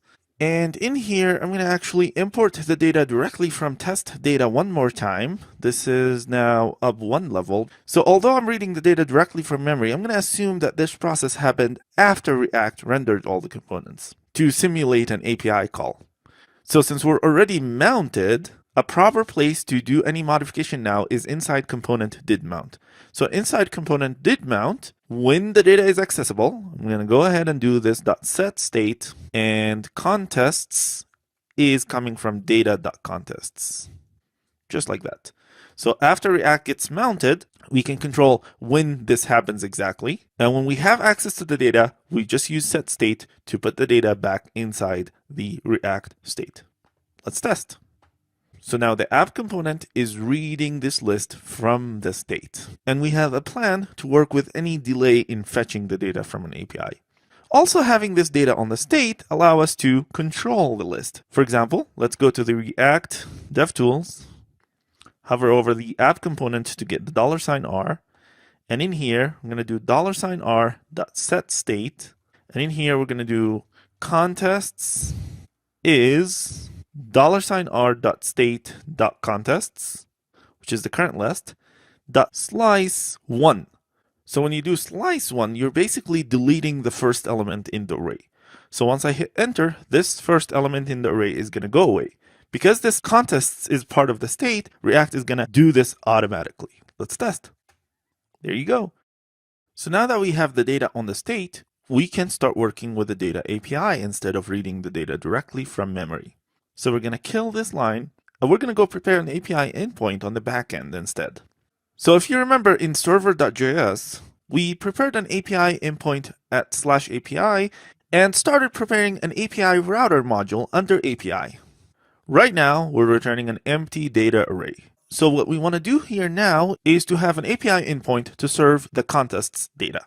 So we'll have this API endpoint under /contests so that we can get to it with /API/contests. And instead of sending data, we're just going to send contests. And in here, we're just going to read it from the same file directly. So I'm going to import data from test data, which is up one level from here under source/test data. And now the contests can be read with data.contests. So let's go ahead and test that. We go to /API/contests. And we get a list of contests here in an API. Cool. So now we need to use this list of contests from the React application. Right now, the React application has an error because we don't have data. And we're trying to use the data directly in here. So what we want is we want to do an AJAX request here and fetch the data from the remote API. And once we have the data, we make it available through the React state. So we need a library to do the AJAX request for us. One of the popular libraries to do so is this Axios library. So we're going to use it. The syntax is really simple. After you install Axios with npm, this is how you do it. So let's go ahead and first install Axios.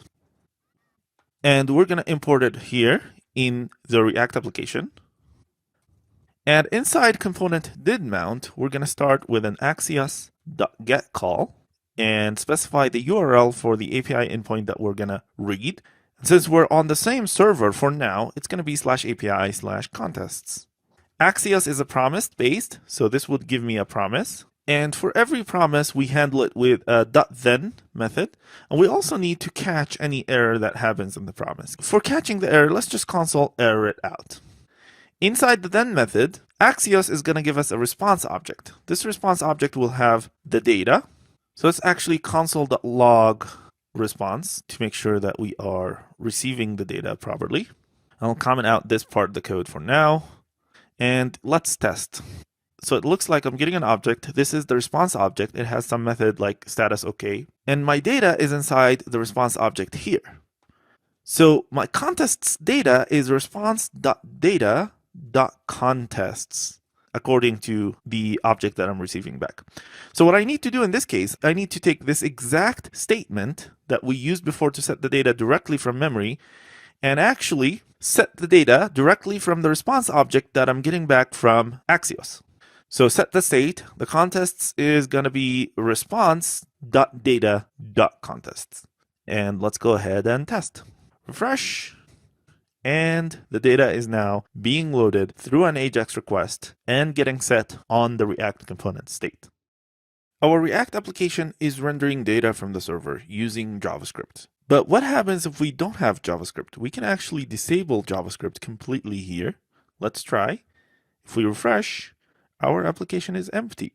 In fact, the only thing that it renders is the original content that we rendered to our EJS template. This is exactly what most search engines see if they request the application. We'll simulate that with a curl, localhost, port 8080, and the only content that they see is that. Ideally, we want this command to also render our application as seen by React, so that we get the benefits of search engine optimization, and also we get a little bit of performance benefit. Instead of waiting for React to warm up, render the component, and then go back to the server to fetch the data, we can have an initial view ready by the server. So to do that, we're going to have to modify this code here to pre-render all the React components on the server using the same data that we have in the API. However, remember that we're doing all the different parts of this project in a single node application, but we're going to consider them separate. So I'm going to consider that React application is separate from the API application. So I need this server code to be able to read data from the API part. Let's create a new file. Call this file server render.js.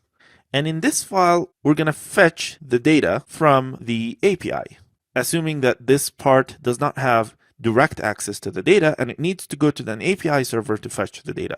So we're going to actually import Axios from Axios, just like we did for the front end.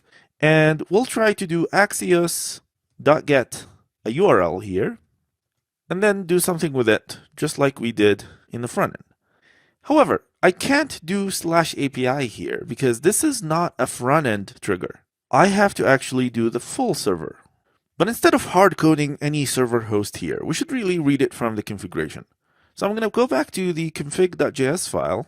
We've configured the port here. Let's go ahead and also configure the host. This would be env.host for us to be able to control it from the environment. And the default is, let's map it on 0, 0, 0, 0. This way it will bind to all the IPs on the machine, so we can actually test it from other machines.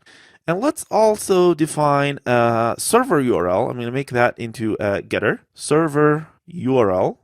So this would return a string ready for us to use. This will be an HTTP. And in here, we're going to do this.host and then this.port. So this way, it's ready for me to consume directly as a property. So in server render, we'll need to import the configuration. So let's import config from ./config. This is a local file. And in here, our URL is $config.server URL and then /API/contests. And I want to make sure that this is working before we proceed. So response is, let's just console log response.data and see that working. I'm going to go ahead and import /server render just to trigger the code that I just did. And actually in the listen part here, when we listened to the port, we should also listen to the same host that we configured in our configuration. So config.host. This way it will bind to the same host that we have. So let me see all this working. And it looks like it is working. The npm restart here, I am seeing the data from the console log statement. So that's a good first step. In the next movie, we'll take this data and we'll pre-render our React components using this data and make it available directly with HTML. To render React components on the server, we're going to use the ReactDOMServer package. To be able to use this ReactDOMServer, we're going to have to import React itself first, and we'll also need to import ReactDOMServer from ReactDOM/server. And we also need our own React application. So we're going to import app from /source components app.js. This is the top level of our React application. And then in here, we can use ReactDOMServer.render to string and give it our own component, just like that. This would read the React code and renders everything to string. So let's go back and take a look at our React component. And you'll remember that our React component depends on the state to load the data. So there is no way for me to pass the data in here to the React component to pre-render the component with data. So that's not going to work. The code of this component right now is not very friendly for server render. And what we need to do, we want to make this component able to render the contests using initial data here. So let's go with initial contests. And by default, we can pass this as an empty array here. And then in the app component, instead of hard coding this, we can start this using this .props.initialContests. This way, the React application on the front end will continue to work exactly as it was, an empty array, and then it loads through the state. However, if another code that's rendering the same component actually specify an initial contests values, then the application will render with initial data. So the initial contests here is something that we want to read from the response. So it's response.data.contests, just like that. Let me put that in multiple lines. So ReactDOMServer render to string, the app component initialized with actual data. Cool. So this is the exact string that I want to feed to the EJS template. However, this string is inside a promise. This whole call returns a promise. So I can't use it directly. What we can do is let's return this value from the then, and let's wrap all this call in a function. Call this function server render. This is a function that basically returns a promise, just like that. And we're going to go ahead and export default this function, server render. So now back in server.js, instead of importing this directly, we're going to import server render from server render. And server render would be a function, so we can call it as a function. Server render is a function. And this function returns a promise. So I can do .then on this promise, just like I did before. I also need to do .catch, just in case something is wrong with the promise. And in here, we can just do console.error. And what I want to do inside the then, this promise actually gives me the content that I want to feed to the EJS template. So what I'm going to do is I'm going to take this call here, and I'm going to put it inside then. And when I do have the content, go ahead and render it, just like that. So I think we can test. So there is an error because I can't spell components. Let's test. Looks like the server is listening, and we can redo this command to test. And look at that. I can see the data now, and it's coming directly from ReactDOMServer. So basically, we can render our application now with JavaScript disabled. And it's actually rendering HTML. And here's the cool thing. We can enable JavaScript, render our application. The initial data is going to come from HTML, and then React is going to take over and re-render the content for us. However, there is a problem, and it's clearly communicated here. So the problem is, let me actually simulate this problem for you. In the app component, right before we render, I'm going to put a debugger line. So here's the problem. When I receive a response from the server, that response has an actual DOM, even before I render anything from the React component itself. However, when I hit play, React is going to render an empty list of name contests because by default, it's taking the initial contests from index.js, which has an empty list of contests. So we're going from a full list of contests into an empty list of contests when I hit play. And after that, React is going to go back to the server, fetch the list of contests again, and put it back in the DOM. This is why we're getting this error. As you can see in this second render call, after we fetched the data, React actually wiped the naming contests clean. So now I have an empty list of contests rendered in the page, and we went back to the server to read the data, and now we're going to re-render the data. So React is not really fully benefiting from the server rendering that we did, and in the next movie, we're going to fix this problem.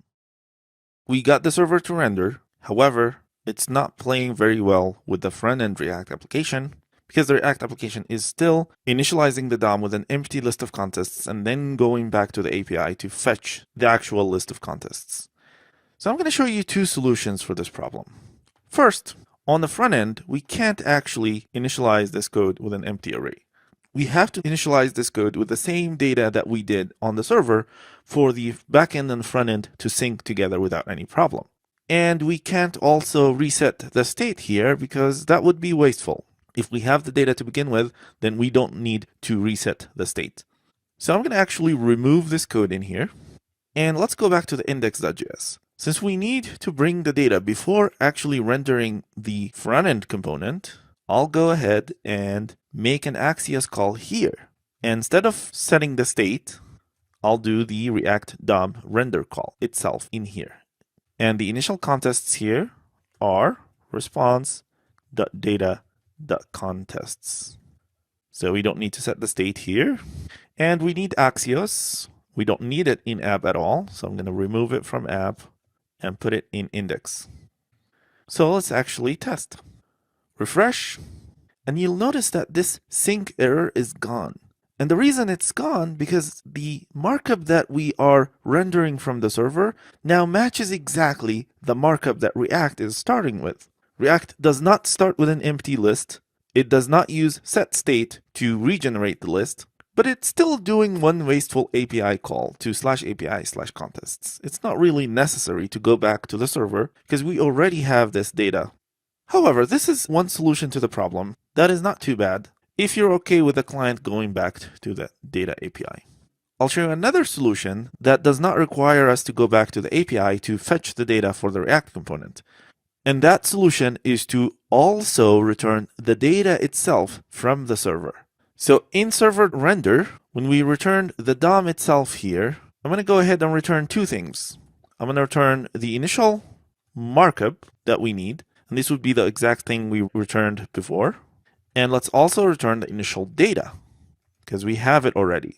And this would be response.data. And we'll need to modify server.js to also include both of them in EJS. So this would give me an object with two properties, the initial markup and the initial data. And I want to include them both in EJS, so initial markup and initial data. And now in the index.js where I'm rendering the content, this is now called initial markup. I'll also include a script tag and put the initial data as a global variable on the window. Window.initialData equal the initial data that I'm reading from the EJS variable. So that would be initial data. However, I can't really read it directly like that. I'll have to stringify it. So we can simply do JSON.stringify here. And now when I refresh the server, not only do I get the markup, I also get a global variable that holds all the data. So in my front-end component that renders, instead of doing an extra hit to the API, we can just render directly using window.data.contests. And I don't need Axios at all. Let me make sure everything is running correctly. Doesn't look like it's working here. Let's review. Server render returns both initial markup and the initial data. Perfect. It returns an object. And in the server.js, initial markup, initial data, we actually need to destructure those. Let's test and take a look at this. It looks like we have the markup back in here. So let me test it on the web. Definitely not working. View page source. Actually, it looks like it's working. I see initial data. So basically what we need is window.initialData.contests. What did we actually use? We used data. This is initial data. Okay, let me test. Take a look at that. React is now re-rendering this view in sync with the server rendered view, and it's not giving me any errors. So here's what's happening. If I don't have JavaScript, the application is still working. It gives me an initial rendered markup using ReactDOMServer. But if I do have JavaScript, not only do I get the markup, but I also get the data as a variable on the window.initialData. So I don't have to go back to the server to retrieve that data for the React application. So now the React application can re-render itself using the same data that we have from the server. And actually, this whole operation on the front end is going to be a no operation because React will find out that the same content is already rendered to the DOM, so it will not go back to the DOM and re-render it. So we get both the benefits of exposing our content to be visible for search engines, and also we get a little bit of performance improvement in the React front-end code because the browser already has a copy of the DOM that matches exactly what React will try to put back in the DOM, and the virtual DOM will just do nothing. So this is another solution, but you do have to pick your weapons here, because I'd imagine that some people would think that this is actually a hack. But it did save us an extra round trip from the client to the server. The next thing we want to do is click on every contest to navigate to that contest and start giving the users more features on that contest. So let's start by implementing a simple click function here and console logging the contest that we just clicked. So let me take a look at what we have. The app component here renders a header, and then it loops over the contests to render a contest preview. I think we should actually refactor this code into its own component before modifying the contest preview. So I'm going to take this part, and then under components, we're going to create a new file, call this file contest list. And this contest list can actually be a stateless function component. So call it contest list. This would simply just return the same markup that we have in the app component. We don't need this extra div. And it will receive as prob the list of contests, call them contests, and it will render them directly here. We don't have a state. We need to import React, and we need to export default contest list. And let's define the props that we have here. So contest list.prop types equal, the only prop we have is the contests object, which is an array. So react.proptypes.array. And we need contest preview, so we're going to actually remove it from app.js because we're not using it here anymore, and put it in contest list. So this contest list looks good. Inside app.js, we want to import this new component, which is contest list, and we'll just use it in here, contest list, passing in the contests, which we can read from the state, this.state.contests, just like that. So I think this is looking good. Test, make sure that's still working. And now inside contest preview, what we need is we need to define an onClick handler here. And this onClick handler is going to be a function.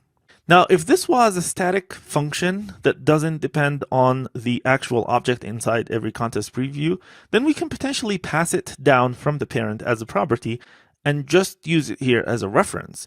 But this particular function needs access to every contest object because we're console logging the contest data, or we're eventually going to access the contest data when we click on here. So this is a dynamic function that depends on the content of the contest preview function. And since this is a stateless function component, we can't actually have a dynamic function. If we do a dynamic function here, it would mean that every time we render this contest preview, it's going to create a new function. And that's not very good. So if we have a stateless function component like this, and we need to handle events dynamically, we should upgrade this component into a class component. So we're going to do a React class component, and it's the same name, contest preview, and it's also the same markup. And instead of contest, we don't have an argument like that anymore. We're going to use this.probs.the property name. Now we don't need this anymore. And we're going to go ahead and define the props for this component. So contest preview.proptypes equal. We have a category name, which is react.proptypes.string. This is required. And we also have a contest name. Okay, so now that we have an instance, we can use an instance function in here. Let's call this function this.handleClick. Let's go ahead and define this function. HandleClick is a function. We'll use the property syntax here so that we can access this inside. And let's log this.probs.contest name. Component is undefined. We can destructure it from here. And I think we can test. Refresh, clicking on every contest, give me the name of that contest. Although when I hover over these, they don't appear clickable because the cursor is not a pointer. So let's fix this. This is very simple. I'm going to give the top level class here a link class. And inside my style sheet, I'll do a link top level class here with cursor pointer. That should fix it. Refresh, clickable, and we can click it. Let's use the native browser's history to navigate to a contest. I'll be using the HTML5 history API here. This is decently supported on most modern browsers, but if you do need to support older browsers, you can use a library that does a fallback to older browsers' syntax when it doesn't detect the history API. I am also going to do a very simple routing without a library. I'm going to do this so that you get to understand the mechanics behind the routing and how it relates to server-side routing and server rendering in general. And the other reason, we only have one route in our application. We actually have two. We're going to go to a contest and we can go back to a list of contests. So it's going to be simple enough for us to just use the history API directly. If you have complicated routing, the React Router library is really good and it gives you a declarative way of defining your routes. But we're going to just use the history API. However, I'm going to put the history API in a function here. Let's call this function push state. And this function will receive the same parameters that the official push state receives. So I'll go with object and I'll go with the URL. And this push state is going to be an alias to window.history.pushState, the object, and an empty title, and the URL. This way, if I decided later on to support older browsers, all I need to modify is this function. So as a first step, when we click on a contest right now, we are recognizing the contest that we just clicked. Let's make the history API go to /contests/the ID of that contest. So we'll declare a function here.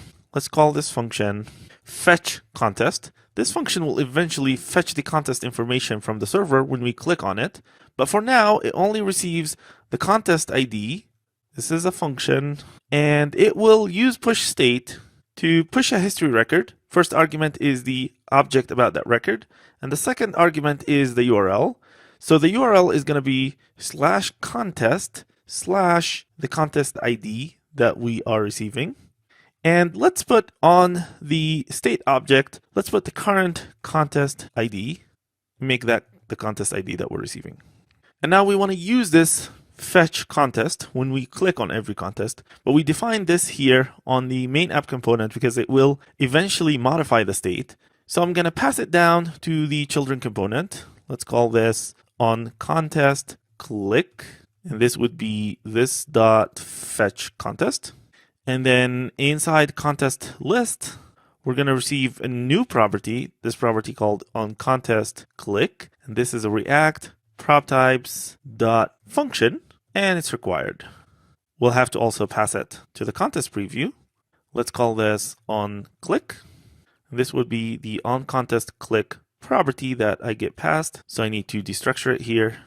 Inside contest preview, we're going to also receive an on click property. This is a React.proptypes.function, also required. And inside handle click, I need to call this property. So this .props.onClick. And I want to send as an argument this .props.id.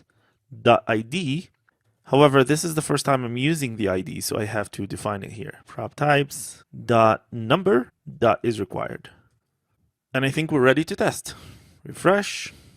When I click on this one, the URL changed to contest/2. Let's try clicking on this one, contest/4.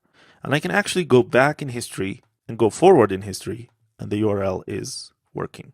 However, I'm not changing the content yet. I'm just changing the URL. So in the next movie, we'll change the content when we click on a contest. Let's now look up the contest when we click on it. Right now, the route changes, but the content doesn't. So we're going to start changing the content here. In particular, when I click on a contest, after I change the route, I want to look up the contest. I want to be able to put things on the state that are related to that contest that I just clicked.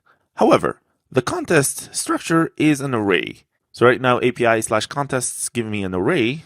And if I want to look up an item using the ID of that item, I have to scan the array. And that's not very efficient. What we can do before doing anything related to contest lookup is to change this structure from an array into an object. And once I have it as an object, my lookup will be a constant time operation. So this is what I'm going to do first. I'm going to go to the API module. And in here, when I return the data as an array, let's convert it into an object. There are many ways to do so. The easiest way is just to reduce this array into an object. Reduce give me a function in the first argument, and we'll start with an empty object. The function is going to expose the object that we're going to return, and in every iteration we have a contest object. Assign it as a property on this object with the key being the contest ID, and the value is the contest itself, and we need to return the object here. So this very simply map the array into an object with the IDs being the contest's IDs and the values being the actual contest objects. Let's actually test. As you can see, we have every contest now is a key value pair on this contest's object. Of course, instead of doing this conversion here on the request itself, we can extract it into a variable. So we put this variable on server load, let's call it contests. And we use the same conversion. So in here, contests is going to be a ready object. And for every request, I could just use that object. So we do this operation once, and then we reuse it. So that's much better. But this is all not very super important because we are going to change our in-memory data structure to work with MongoDB very soon. Of course, we need to change our application to now read from an object instead of an array. In here, the contests get passed to the contest list. So I don't think we need to do any changes here. In the contest list, the contests variable is now an object, not an array, and we're doing a map operation on it. So this has to change. And what we can do is we can iterate over the keys of that object. So object.keys for contests, and this would expose a contest ID now. And inside here, we can use the ID directly. And for the contest itself, we have to look it up from the ID that gets exposed on this loop.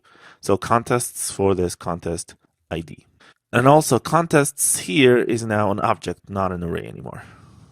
So let's test. Going back here, we refresh, and it looks like things are working because we have a contest object here and the application is rendering. I would also test it offline. You should always do that. It looks like it's working offline as well. Very cool. So now that I have an object as my data structure, I can very simply look it up here with a constant time operation. So the actual contest that we're navigating to is going to be this.state.contests, looking up the current contest ID that we're navigating to. So what I want to do, I want to change the state, set state. Let's start with the page header. So the page header, when we navigate to a contest, is going to be the current contest ID dot contest name. And I think we can actually test that. So clicking on this contest, there you go. So now that we changed the title, let's go ahead and try to change the content as well. To change the content, I have to do a condition statement here and say something like, do we have an active contest? Do we have a current contest? So to do so, I'm going to also place the current contest ID on the state as well.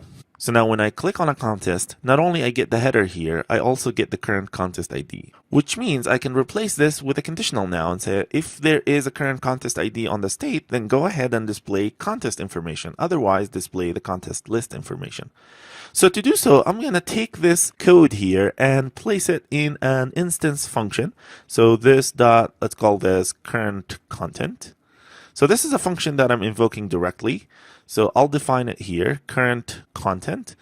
This can be a direct method here, and it will have an if statement and return either a contest component or the contest list component that we just removed from the render method. So let's figure out this condition. This condition would be, do we have a current contest ID on the state? If we do, then we need to return a contest component. Otherwise, we just return contest list. Of course, a contest component is going to need the contest object to display.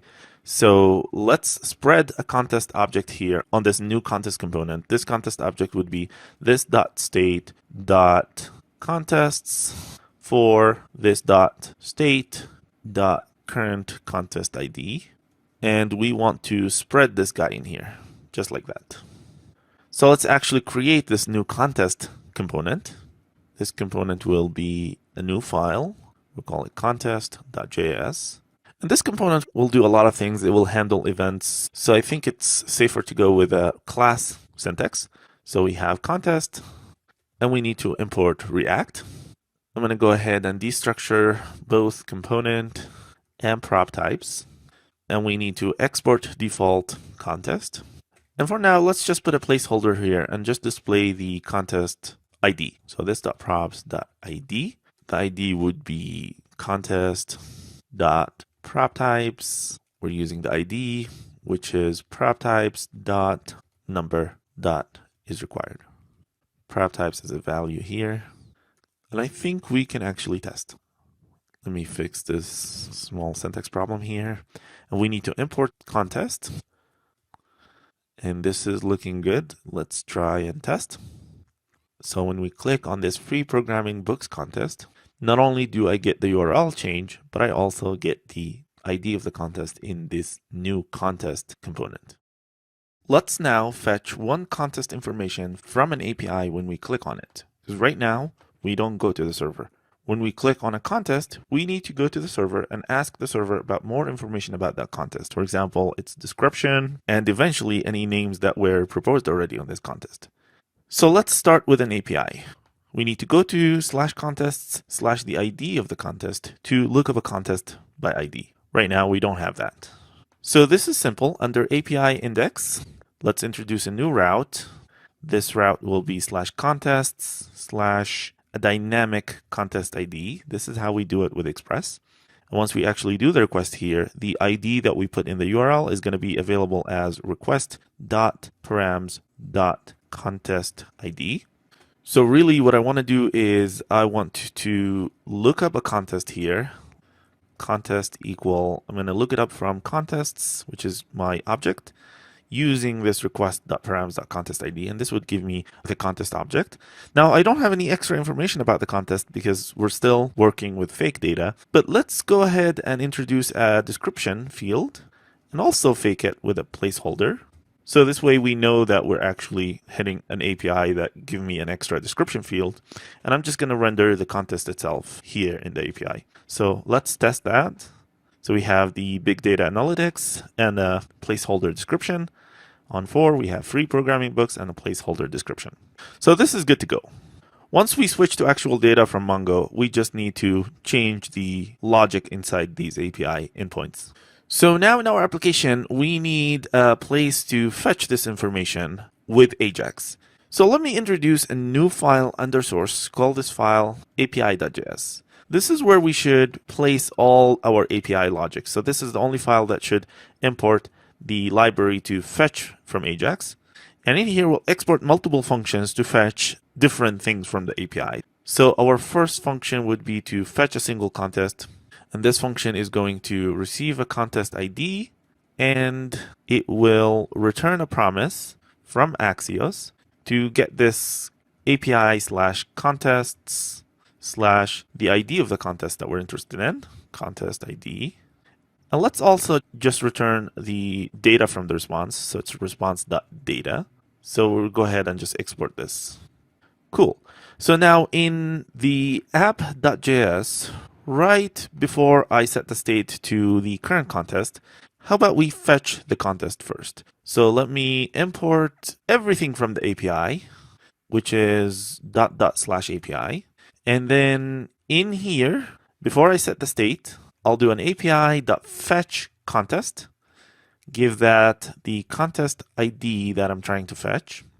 And then when I have data from this API method, it's going to be the actual contest coming from the server.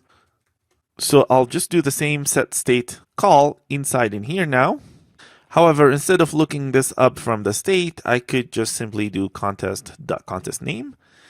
And the current contest ID is going to be contest.id. So making sure that we're using the valid information coming from the server. And just doing the current contest ID is going to switch to this view. And this view is just looking up a contest from the state. So what I can do to make this view read the description and everything else in the contest is I can modify the contests object that I have on the state by copying the current contest object, so it's state.contests.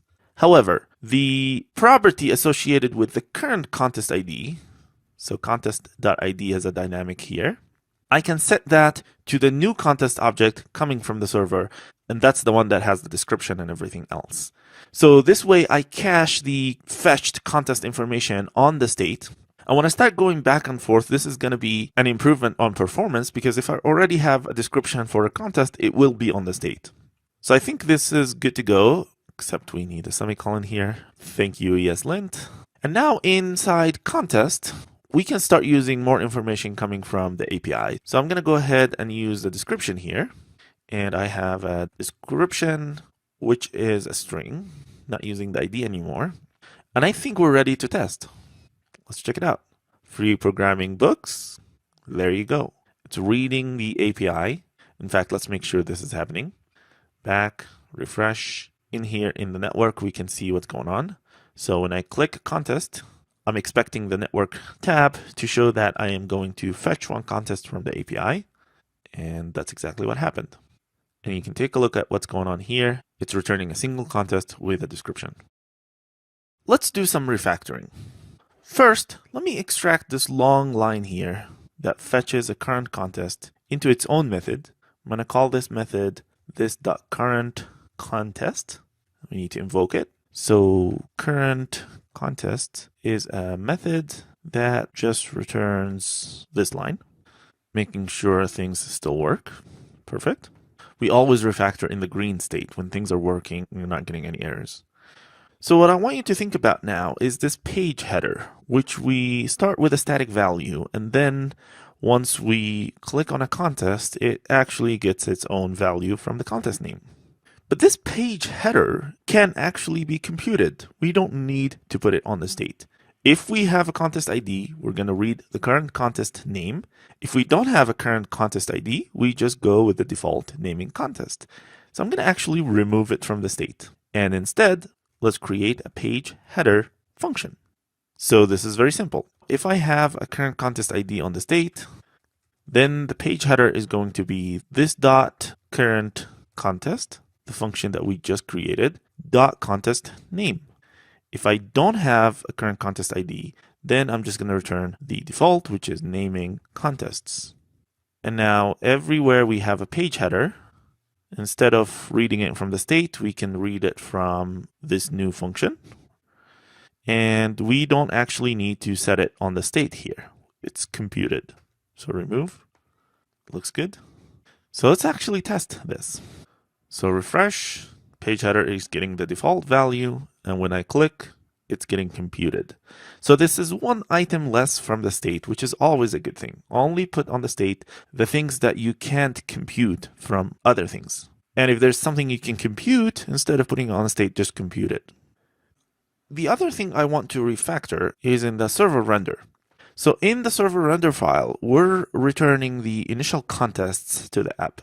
But once we start refreshing this page here, which currently does not work, but when we want it to work, then this is not going to be a valid way of passing the data, because the initial structure of the data is going to be different when I refresh the main page versus when I refresh a contest page. So what I want to do here, instead of passing the initial contests, I'm going to pass the initial data itself. And in here, I'll just pass response.data. So this way I can actually control the initial structure that I pass to the app component, and it can account for either a list of contests or a current contest. So to make that happen, we need to change our app, because right now our app assumes that we get initial contests. So we're going to go ahead and give it the initial data itself. And this is coming from the initial data. And inside the app component, I don't have initial contests anymore. What I have is the initial data, which is actually top level. So the whole state is going to be initiated as this.props.initial data. And let's go ahead and define the type for this initial data. So we can do static prop types here because we have the class syntax here. So the prop types can just be a static property in here.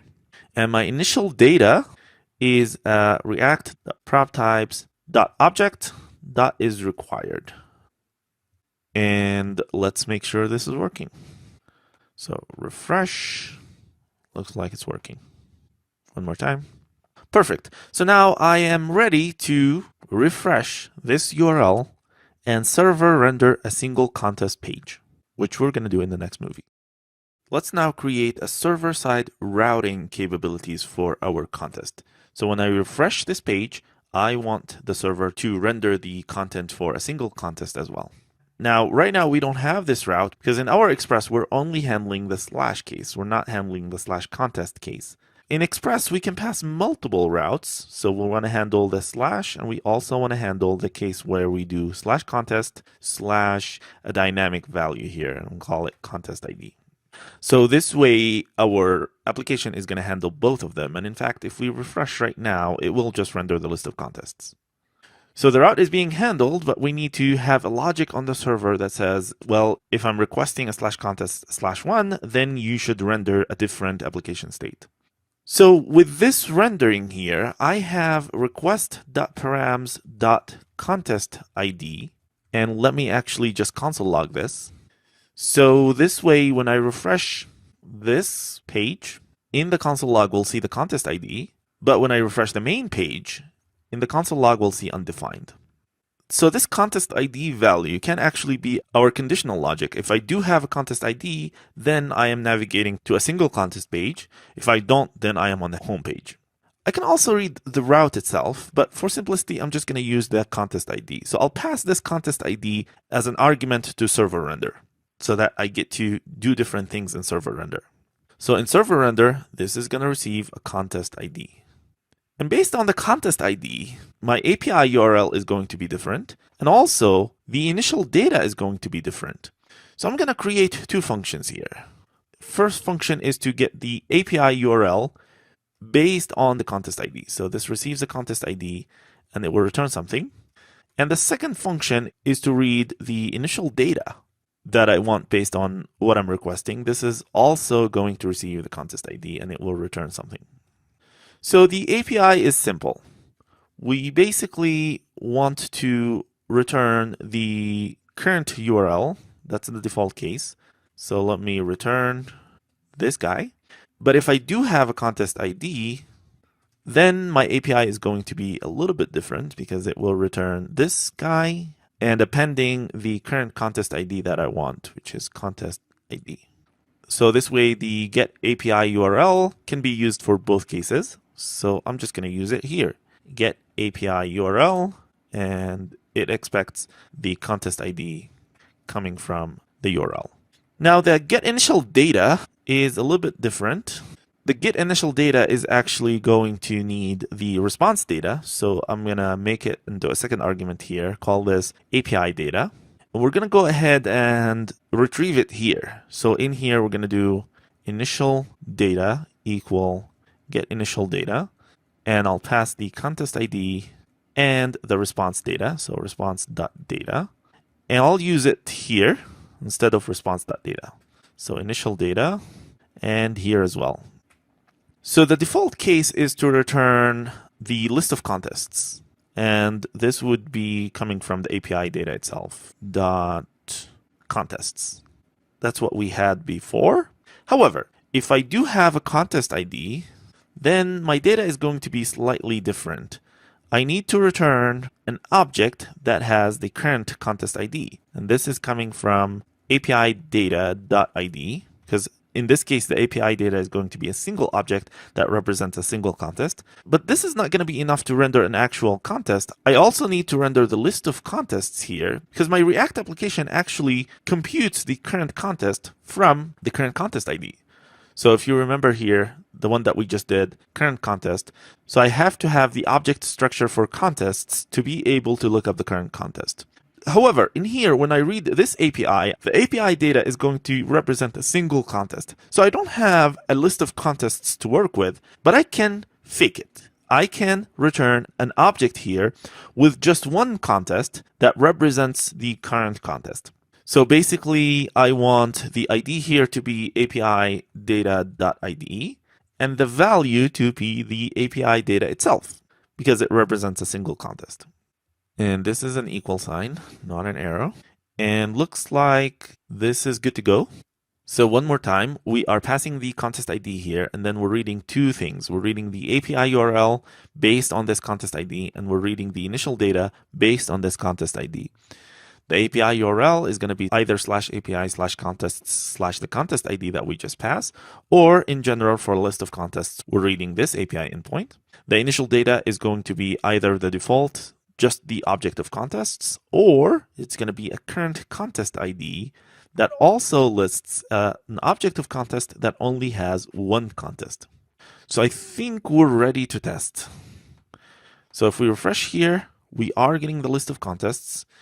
We go to one contest, we are getting one contest. And if we refresh that, it will also give us one contest from the server. So basically I can curl and go to /contest/4, and this will give me the HTML directly for that contest, and it will expose the data for my React application to pick up the same markup and sync correctly with the server rendered information. So this will actually work without JavaScript as well. Let's implement the navigation back to a list of contests. When we are on a contest view here, there's no way in the UI to go back. So let's add a link here to navigate back to the list of contests. This link should work both as a history step, or when we refresh this page and we want to go to a list of contests here, it will need to fetch the list of contests from the API and display them. So let's start simple. In the contest component, I'm going to put this description in its own div. Let's call this contest description. And I'll place this description in that div. And I'm going to introduce a new div. Let's make the class of this div home link. And it's also going to be a link. And in here, I'll simply make this contest list link. Now it's a link, but let's give it some styles. So in the style Sass file, let's do the home link is, let's give it a margin top 1 EM. And let's also give it a color that is bluish. Let's take a look. Looking good. So in the contest component, we want to define an onClick handler for this contest list link. Since this is going to fetch something from the API and change the state of our UI, let's pass this click function down from the parent app component. So we'll name it this.probs.contest.list.click.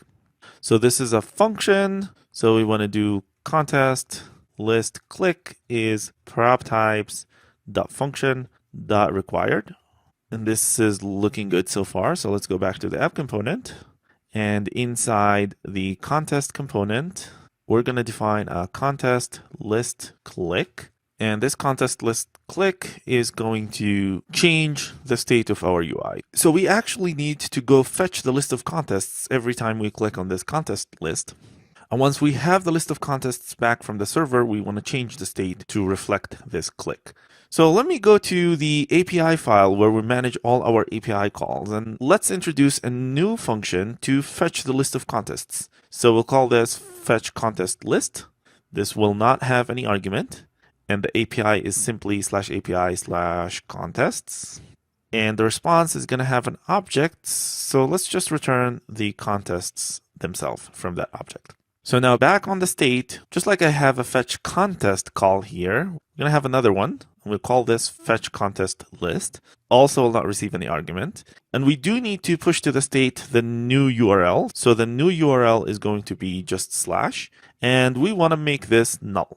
And in here, we're going to fetch a contest list, no argument, and it will give me a list of contests. And when we receive a list of contests, we want to put the whole object on the state, just like that.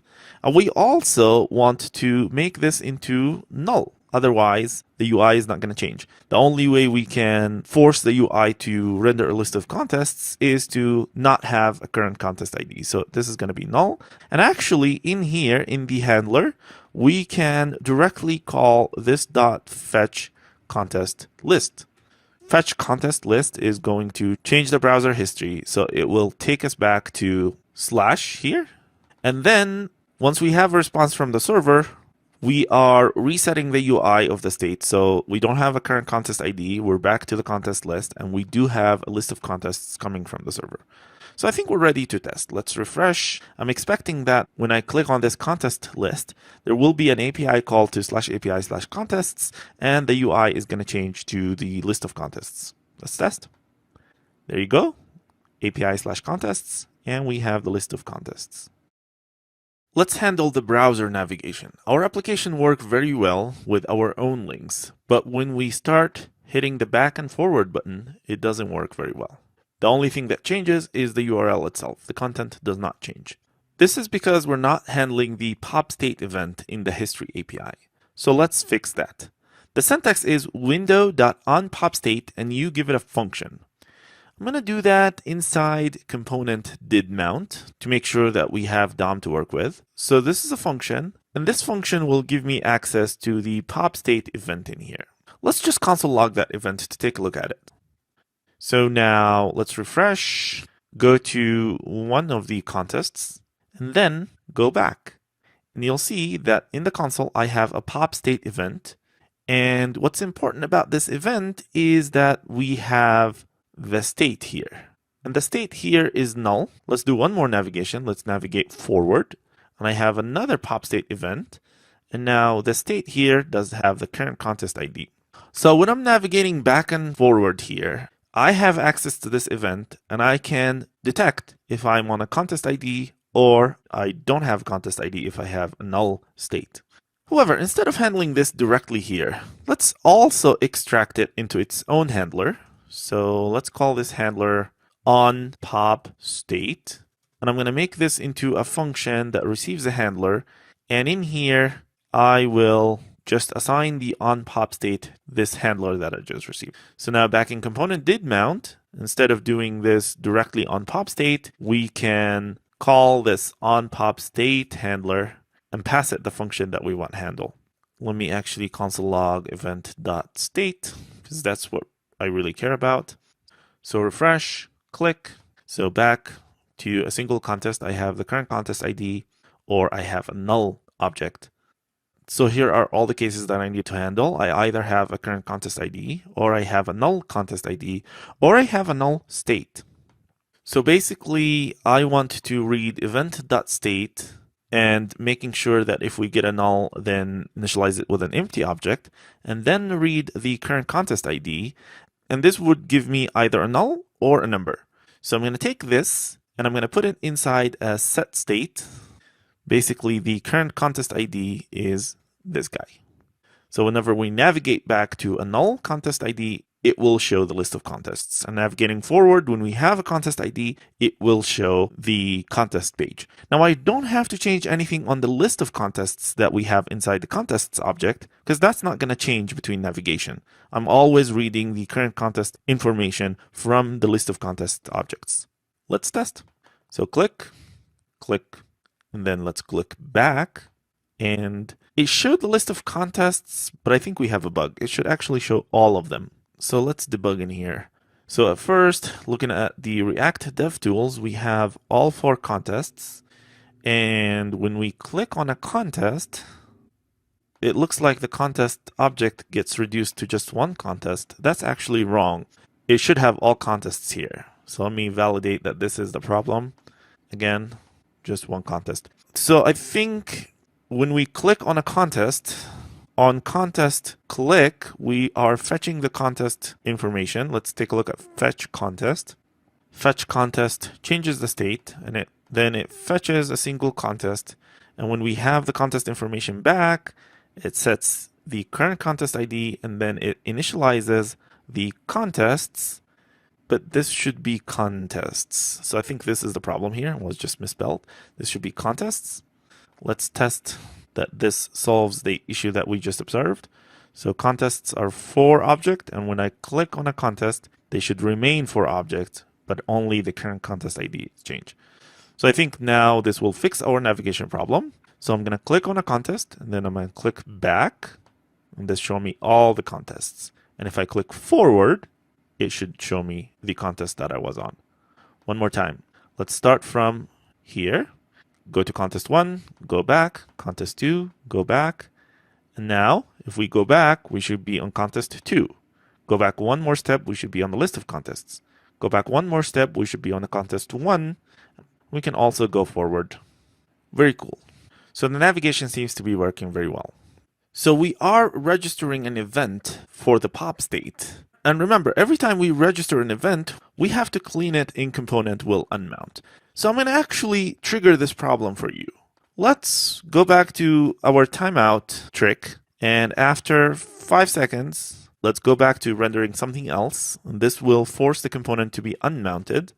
So after 5 seconds, my app component is going to go away and a new H2 is going to appear. And this will mean that the component will unmount it. And since I've registered an onPopState event, if I do any history navigation after the component is unmounted, this is going to give me an error. Let's test.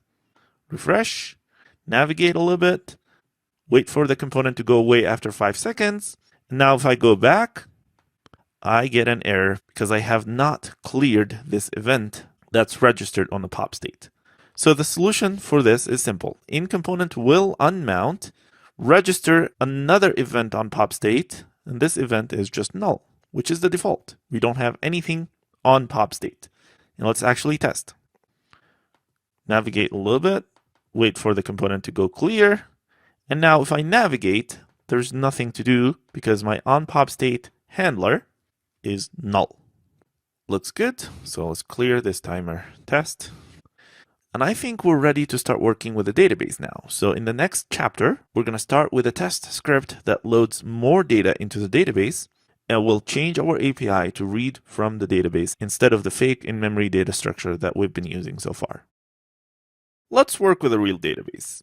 You're going to need to install MongoDB for your platform.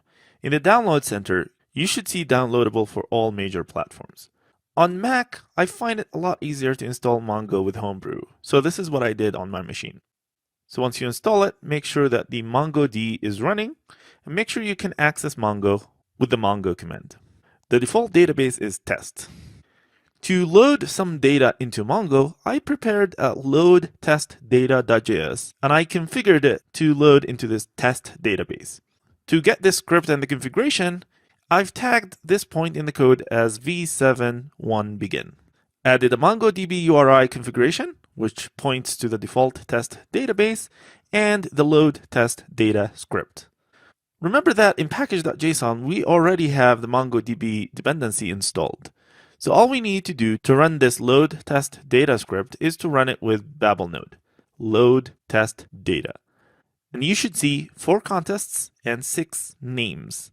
So this load test data inserts consist information and also inserts name relations. So we have initial names to work with as well. So we do have 2 collections, contests and names. And make sure in your Mongo client that you can read these collections. So the count here should be 4.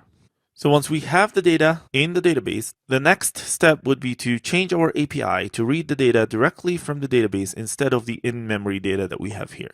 So we're going to actually remove this test data file, remove this import statement, remove everything that uses the in-memory data. Let's go back to a clean slate in our API, just like that. So to read from Mongo, we first need to import the Mongo client. Mongo client, we import that from the MongoDB package. We should also always import the assert library to make sure that we're not getting any errors when we connect. Import assert from assert.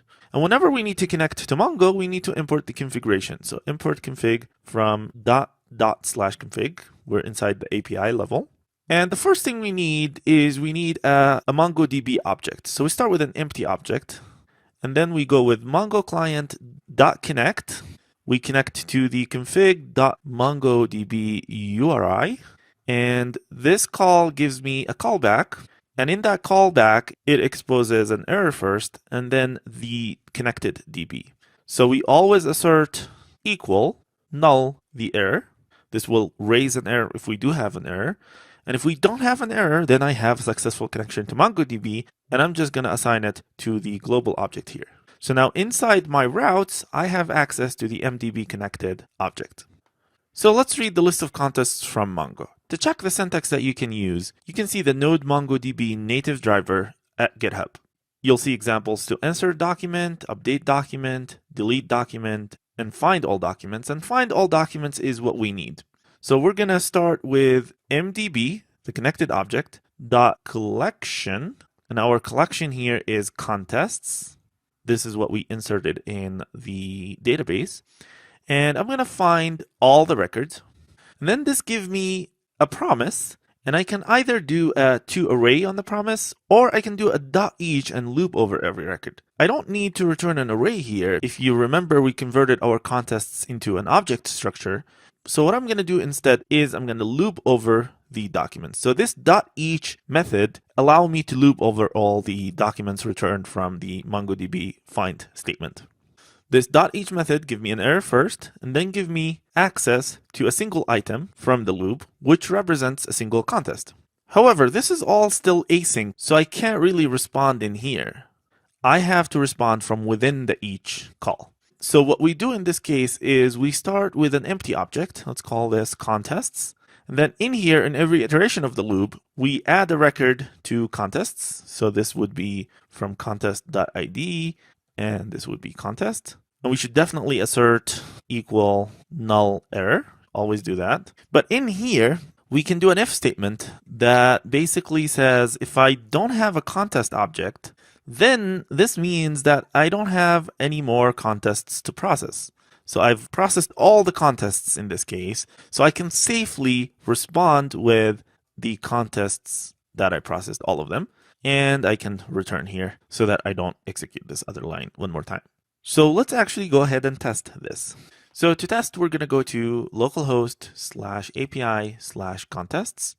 It looks like I have an error here somewhere. This is assert. Server restarting. Let's test. And I see all the contest information in here coming from the database. However, if you remember, the first level of this API, I don't need all the information. I only need ID, category, and contest name. Because if I don't project just these three columns, I'll be asking for more data than my application is consuming. So in Mongo, we can easily do a project call here. And this project call takes an object with the fields that you want to be included. So in here, we're going to include the ID. You just give it a 1. And then category name, also 1. And also the contest name. Let's test. And here you go. It's only including ID, category name, and contest name. For this other API, we need mdb.collection. We're still doing the contests collection. And in here, we want to do a find one. And for this one, we're going to find by the ID. So the ID in this case is request.params.contestID. But usually Express reads this ID as a string, so we should convert it into a number because in the database, the IDs are numbers. And then this is going to give me a promise. So I'm going to do a .then on it. This promise gives me the contest object that I'm interested in. So I can simply respond with this contest promise. And I should also handle errors, if any. So console.error here. And we can test that. Contests/4 give me the contest information for the contest 4. Contest/1 give me the information for contest 1, including name IDs. So now I have the two APIs, contests and one contest. However, if you remember, in our API, we actually had a structure that says contests are the list of contests. So instead of returning contests directly here, we should actually return it as an object, because that's how our React application is reading the information. So let's test. So it's now contests is an object. So if everything worked correctly, our application will just work, but now it's working from the database. So when we click here, the description we're getting is from the database and not the fake one that we've done before. Same thing for all the contests. Let's display the list of names for every contest. To start with this task, I've prepared some HTML for us to work with. I added a section to propose the name, and also I added a form for the user to propose a new name. This is all pure static HTML that you can find inside contact.js, and I've tagged this point in the course as v72begin. You can find all the initial HTML in this commit.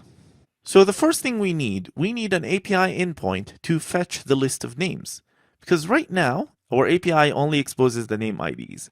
So this contest has 3 names, 103, 104, 105, and we want to go back to the server and fetch the information for these names. So let's first prepare the API endpoint. Ideally, we want to go to an API endpoint like /API/names, and maybe pass the name IDs here. Now, I don't want to be a pure REST API here, because that would mean that I need to do multiple round trips to the server to fetch a list of names. So instead, I'm just going to assume that the list of names will be a comma-separated list like that. And I want the API to return an object with all these names. So we'll work under API index.js. This API endpoint is going to be very similar to the contest API endpoint, because it's an object. So in here, we'll replace every instant of contest with name. And I potentially don't need to project anything. Let's just get the information for every name. And I need to find the names here based on the list of names. So we need to read this part here. So let's define it in the express as the variable name IDs. And now I can read it inside the handler as request.params.nameIDs. Now this is going to be a string. So I'm going to go ahead and split this string on comma, which will give me an array of strings. So let's map this array of strings as numbers. If we do map and the handler is just a number, that would convert it into an array of numbers. So this would give me an actual 101, 102. Cool, so let's actually put this value in a constant. So we'll call it constant name IDs. And then to find a list of names based on an array in Mongo, we do ID is another object, $in the array, which is name IDs in this case. So this section says find all the names for all the IDs that I passed to the API. And then the rest is the same. We're going to convert these elements into an object that has the name IDs as keys and the values as the name objects. Let's try it. And this is exactly what I'm looking for. It's fetching the names and placing them as key value pairs. So in the next movie, we'll take this API and use it from our React application. Let's now display the list of names from our React application. We have an API, it receives a comma-separated list of name IDs, and it returns an object ready for us to look up any name by ID. We'll go ahead and use this API to place the actual names in our UI. So the first thing we need, when we load a contest, we need to start fetching these names. We don't want to fetch the names unless we are on a contest. So for example, in this main view, I don't need any names. When I click on a contest, I need the contest to fetch its own names. So inside the contest class, this is a candidate for component didMount code. So when I mount a contest component, we can instruct React to go back to the API and fetch the list of names. However, I want to keep all the state in the app component. I don't want to put any state here in the contest component. So instead of fetching the names here directly, I'll assume that the app component is going to pass down a property for every contest to fetch the names. So let's actually start there. let's assume that the app component is going to pass a fetch names function, and we'll come back to this function in a little bit. So inside the contest component, I have a new property, which is fetch names. So prop types.function, and I'll make that required as well. And inside component didMount, we can simply just call this new function, this.props.fetchNames. Let's invoke it using the name IDs of this current contest. So this.props.nameIDs, just like that. So I also need to define the name IDs property since this is the first time I'm using it. Name IDs is a prop types.array, and it's also required. So I think this component is good to go. Inside the app component, let's assume that this fetch names function is defined on this instance. So we'll call it fetch names. And let's go define it. I'll define it right here under fetch contest list. Fetch names is a simple function, and it's not going to do anything to the state. It will only fetch from the API. So we don't have an API call to fetch the name. So let's assume that we have an API.fetch names. This top level function is going to receive the name IDs array. And let's just pass it as is to the API. And the API is going to return a response. So let's assume the API is going to give us back the names object. So let's simply put this object on the state. So this.setState, the names object. And now let's go define this API. So under API.js, it will be similar to fetch contest. Let me copy it from here and call this fetch names.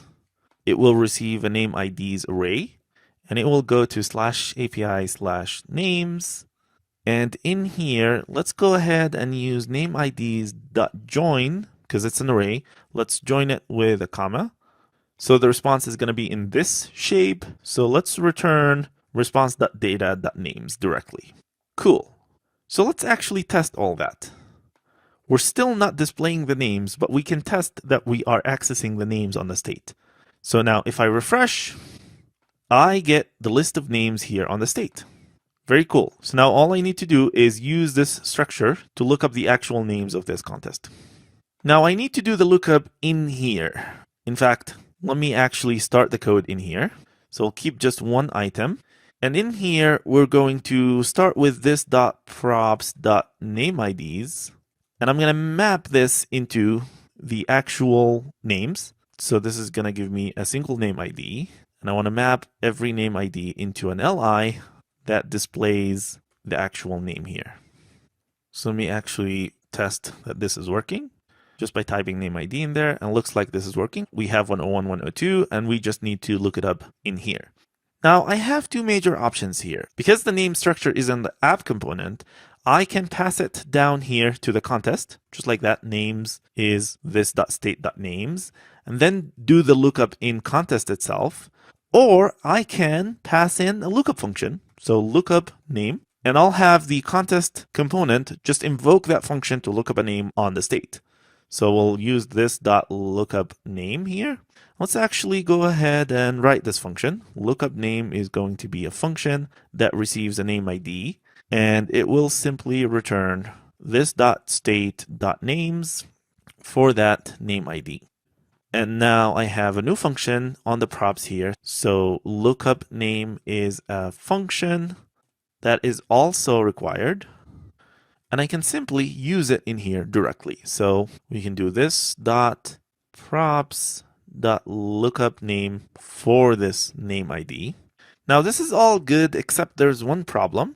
When we first load up this page, the names structure is not going to be available on the state. It's actually going to be an undefined because we only set it on component didMount. So we need to account for that. So inside the lookup name, I'm going to do a simple if condition here. And the if condition is if I don't have names on the state, so if not this.state.names, or if I can't do this.state.names for that name ID, let's just return an indicator that I don't have the names. So potentially here you can do a loader or a moving dots to indicate that we don't have the names. We are probably still fetching those names from the database. It will probably be instant here because we're working on the same API server, but we'll try to simulate a slow API endpoint and see that in effect. So I think we can test. Reload.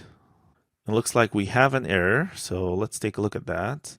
This error will be on the server side. So names of undefined in the app component line 74, which we just wrote because this is this.state. And the reason we're getting the error in here is because we're doing server-side rendering before we do client-side rendering. So Node will always give you the error first. So we actually have another warning right here. This is happening because we have a dynamic array, remember? So we need a key. So let me provide a key here. So this key can just be the name ID. And server is loading now, no errors. So let's test. And I think we have another problem. This will actually return the name object itself. So we're trying to render an object directly in the contest here. That's not going to work. So what we need is .name. However, if we do that, then in here, instead of returning a string directly, we need to return a name is loading. So this is a fake name object. Let's try it now. And there you go. Names are showing up now. So let me actually test a few of the contests. I think this third one has 3 names, according to our data, working. And this fourth one has no names at all. And looks like we have an edge case here because we're hitting an API endpoint without any names, and it's saying 404 not found. So we can solve this in multiple ways. We can solve it in the API itself, or we can solve it from the front end here. And inside fetch names, we can guard this and say if we don't have any names, so if name IDs.length, remember this is an array, equals 0, then basically do nothing. So just return. Otherwise, fetch. So let's refresh this to test. And you'll see no names, no call to the API. So I think we're good there. Let's make sure this is still working correctly. Perfect. So I think we're done listing the names. Let me actually show you how, if we have a slow API, it's going to first show 3 dots and then it will show the name. So testing that is easy. In the backend API and under the names name ID, we'll put all of this code in a timeout call. So now the API is going to take 4 seconds to return the names. So let's see how the UI behave. Refresh, and you'll see that the names are listed as dots, and then after 4 seconds, it shows the actual names. In the original script that we used to load the data, we used our own IDs to identify objects and also to define the relations. So far, we've been using this ID everywhere in the UI, and I chose to use these simple IDs to keep things simple at first. However, as we're starting to get ready to insert some new data to the database, we should probably back out from using manual IDs and use the automatic IDs in MongoDB. The automatic IDs in MongoDB, let's take a look at our data. We can find all the names with db.names.findAll. And you'll notice there is an automatic _ID field that gets created for every record. And this _ID is a special field. So for example, if you want to find something with an ID like that, very simple, right? But if you want to find something with an _ID, then you can't just use the string. You'll have to use the full object ID call, just like that. These object IDs have nice properties. We can actually generate them client-side and supply them, but if we don't supply them during an insert operation, Mongo auto-create an object ID for the document, which is convenient. Object IDs also store the creation time. For example, I can access the creation time of this object ID with a getTimestamp call like that. And you'll notice that this timestamp is very close to the timestamp that was generated with the new date here. So when we actually sort by the _ID, we would be roughly sorting by the time as well. So it's time that we start working with the _ID instead of the manual IDs we've used before. And the first step is to update our database to use _IDs for relations as well. Now we have very simple data. We can actually drop all these collections and use object IDs instead of IDs. But assuming that we have a lot of user-generated data that uses these IDs and we decided to switch to _IDs, we'll need a script that processes all the data and update the name IDs to use _IDs. So I wrote a very simple script for that, and I committed its content to the repo and tagged this point in the course as v74begin. This script is very simple. It finds all the contest collections, and for each, it finds all the names for that collection, project them into an array of IDs, and then create a new array from the original array, mapping every item to its underscore IDs, and then it updates the contest to set the name IDs array to this new array. So let's go ahead and test that. Before we test, let's see how to verify it. So I have all the names, and let me show one contest. Right now, this first contest is using the manual IDs. And those manual IDs point to the first two IDs. So I'm going to run this script now, babel node update test data. And this script should say updated 4 records because we have 4 contests. And now let's refind these guys. So we have names, we have contests, and these contests are updated to use the object IDs instead of the manual IDs. And those 2 object IDs are still pointing to the first 2 names. So this change should actually break our UI because we are depending on the IDs. So refreshing here would still find the contest because we haven't removed the IDs. We just changed the relation, and as you can see, the names are no longer showing up. So in the next movie, we'll fix our UI to work with this underscore ID change. We want to update our UI now to use the underscore ID field instead of the manual ID we've been using. There are 3 main areas that we need to change. We need to change the server API, we need to change the React components themselves, and we want to make sure the server render is also working correctly. So if the strategy is to just go over all the code, we're okay here because we don't have a lot of code. But if you do have a lot of code and you want to do a change of this magnitude, I would recommend to grep in the source control for things that potentially needs to change. For example, we can simply grep and always use git grep because that will grep just in the source code and not in any generated logs or ignored files. And we want to grep for .id, but we have to escape the dot here. Let's take a look at that. So all these cases, except for the last one, because this is just a script, but all these cases are actually cases that need to be changed. So this is a good list. Another thing that might needs to change is whenever we use the ID in search, and in Mongo, we usually do that. So ignoring the test data script, in fact, we can filter this list with grep-v test. So don't show me anything with test. So all of these other cases, so we have these 4 cases, and we have these other cases, and I think we need to go through all of them here. So let's start with the API. We're projecting the ID field here, so we don't need that anymore because we're just using underscore ID. We are indexing our object with ID, so we want to index it with underscore ID now. This applies to contests and names, so it's underscore ID in here. And when we find the list of name IDs, we take the IDs parameter, which is a comma separated ID, and we map them into a number, and then we find them with ID. So we can't map them into a number anymore because they're actually strings, and we need to find them with underscore ID. And instead of mapping them into a number, in Mongo, we have to map them into object IDs. If you want to find anything in Mongo, you have to use the object ID syntax. The MongoDB driver that we're using here also has an object ID function that we can use. And we can simply map this to object ID. So we'll take an array of strings and map them into object IDs objects. When we find a single contest, we also want to find it with underscore ID. And we also want to use the object ID here. And I think this is all good for the API. So let's take a look at server render. In server render.js, we have 2 places we're using ID in here in particular. So this is when we return the data for a single contest. And we're basically saying this is the current contest ID. And here is the initial list of contests that only has 1 contest. So we definitely want to do underscore ID here and here as well, because we're completely not using ID anymore. That's good to go. And now let's take a look at our components. Looks like we need to take a look at app.js and contest preview.js. So in app.js, we can look for where we're using .id. And it looks like this is it when we fetch a single contest, which is related to the API we just changed. So we need to do the same here. So it's underscore ID here and here.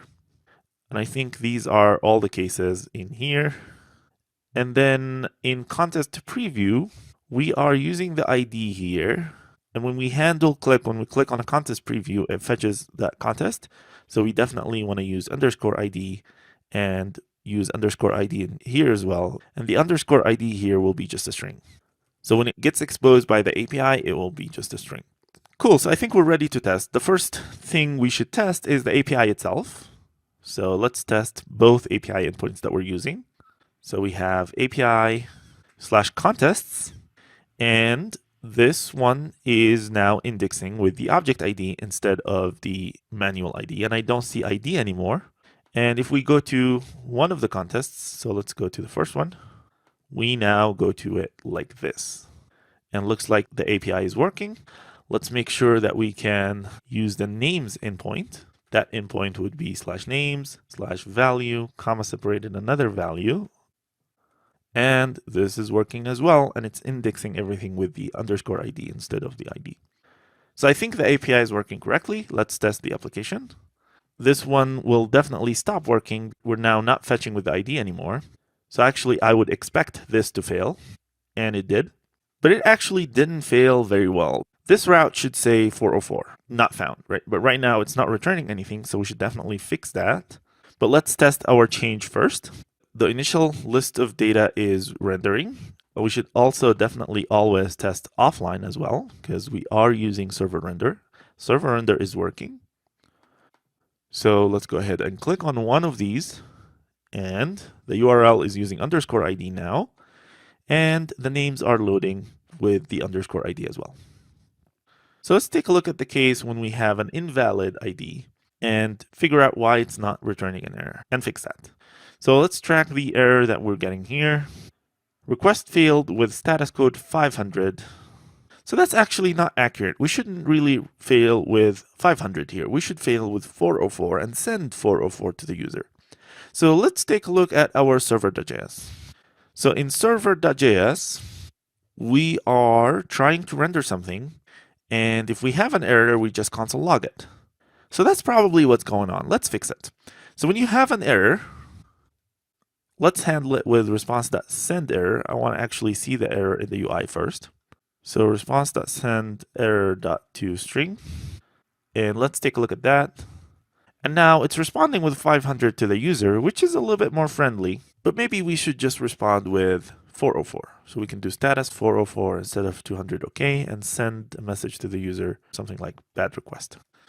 And also definitely we should always keep logging the error to the console so that we can track it. So now we get 404, bad request, and we are still logging the error to the console in case we want to track it. To start working on the propose a new name feature, we first need to create the API endpoint to propose a new name. So this would be under API index. Right now we have 3 API endpoints and we need to add a 4th one. So this API endpoint should be a post endpoint because we are creating a resource. The API convention is to use post in that case. And we are posting to /names. That's the resource that we're posting to. We'll do a regular handler for request and response. That's just express syntax. And in here, we want to read the data from the body parameter of express because we will be sending the data for the new name as a JSON object. So we want to read it here, but we have to parse it from the request, and Express has a middleware to do that. It's called body parser. And the syntax for body parser is simple. We just require it, and we want to use the body parser JSON. So let's bring in body parser first with npm install body parser. And when that's ready, let's go to our server.js, import body parser from body-parser, and then use it. Server.use body parser.json, just like that. So in fact, we can immediately test that. Let's console log request.body. And we definitely need an arrow here. We're not using response, that's fine. So to test post requests, the easiest way is to use Postman. So Google for Postman Chrome and install this application. I have it already, so I'm going to launch this application now. So we're going to test a post request into localhost 8080 API/names. That's our API endpoint. And in the body tab, we want to send raw data. And our type here is JSON. That's how we want to do it. And in here, we can send data. So let's make sure the body parser is working correctly with this console log. We just hit send. We don't have a response. That's normal. However, in our server log, I can read this data in here. So now we want to design our API. What should this API receive as data? This API is to propose a new name. So we want the new name. So let's call this new name. This would be the name that we're proposing. And this API also needs to locate the contest that we're proposing this name to. So let's provide the contest ID. And for testing, I'm going to use an actual value for the contest ID in here. So cancel this request that doesn't have anything. In fact, how about we just do response.send for testing. So now when we send, we are echoing back the request.body, which is great. So let me read these two variables to use them directly. So we have the contest ID, which is request.body.contest ID. And we have the name, which is request.body.newName. And in here, you potentially want to do some validation on the input. Make sure that you have a name and this name is valid, or maybe this name is unique if you want to. But I'm going to skip this part. However, we should definitely do object ID here to work with the contest ID as an object. Now, this API needs to do three things. It will first create the name, then it will read the created name ID. It will go update the contest and append this new ID for a name to the contest that we're appending to, and then it should return something. And we can choose what to return. And when you think about returning data, think about how the UI is going to use this data. So when we propose a new name in the UI, we want the list of names to be updated immediately. So we need to return the new names information. And we also need to tell the UI that the contest has changed. We can either do this on the client or we can do it on the server. And usually doing things on the server is a little bit easier. So if we return the updated contest information plus the new name information, it would be a lot easier for the UI to work with that data. So let's assume that we want to return both the updated contest and the new name information. So as a third step, we need to look up the updated contest information and return that data. So first step, insert name. Second step, update contest. Third step, read the modified contest information and return data from there. However, instead of doing two operations to update the contest and then read the updated information, MongoDB has this find and modify method, which can be handy here. We just find the contest and modify it and return the newly modified contest in one operation. But we still have to insert the name first. So we want mdb.collection for names, and we want to insert one record. And in here, we specify the properties that we want this record to have. So the only thing that we want to insert really is just the name.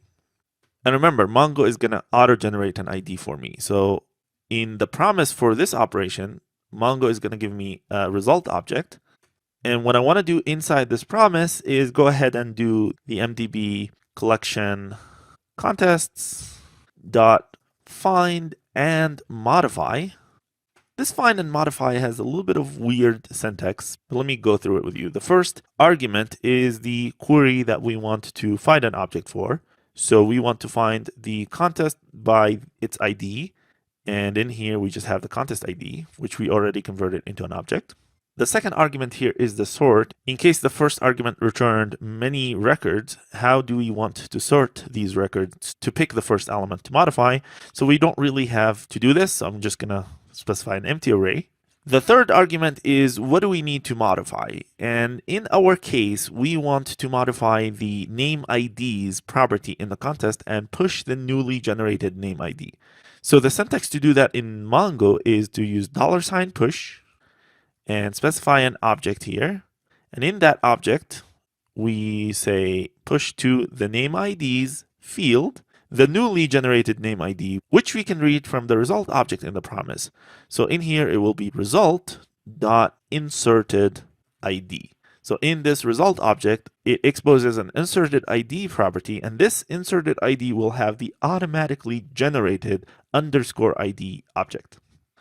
In the third optional argument here, we want to specify the option new is true, so that the find and modify call is going to return the updated document. And this find and modify is also going to be a promise that exposes the document. And what I want to do inside in here is, well, I'm actually ready to respond with the data. I inserted the name, I updated the document, and now I'm ready to respond with whatever data that I think the UI is going to use. So let's respond with an updated contest.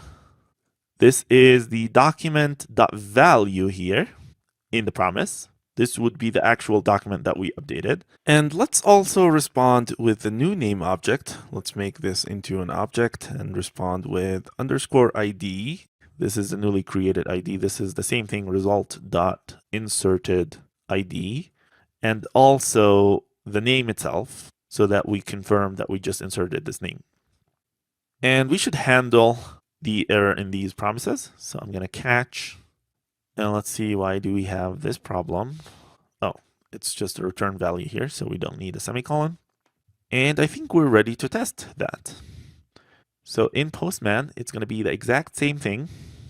You know what? We should probably also respond with a status error. Same thing we did in our API here. So I'm going to actually do the same catch statement in this new API. In fact, we should probably do that everywhere here. Let's test our new API endpoint. So in here, we're going to send this awesome new name and take a look at the response. So in the response, we got the updated contest, which is the contest that we selected. And in the name IDs, we have a third name. And this third name is associated with the new name that I just inserted. So this API is ready. In the next movie, we'll go ahead and use it from the UI. We're ready to wire the proposed new name form in the UI to the API that we just created. This API expects a contest ID, which we're going to read from the _ID property in the current contest, and the new name value, which we're going to read from the input in here. So right now, this form does not do anything because it's not wired. It actually did something. It submitted because that's the default behavior of a form. So let's take a look at our contest component, because this is where we have the form. And let me put these on multiple lines to make them more readable. So we have an input and we have a button here. And this button is a submit button. So to start working with the form, we need a handler. So we can actually handle an on-click event on here, but since this is a submit button already, let's handle an on-submit event on the form itself. So on submit, we're going to do an event handler. Let's call this event handler handle submit. Names are hard, huh? That's probably the laziest name you can use. And handle submit is going to be a function here. So handle submit is a property that receives the event. And the first thing we want to do is we want to cancel the default behavior. So prevent default on the event. And let's make sure this is working. I always try to test as small of a change as possible. So when we submit something here, it's working, it's console logging test, and it did not do the default behavior of submitting the form. Great.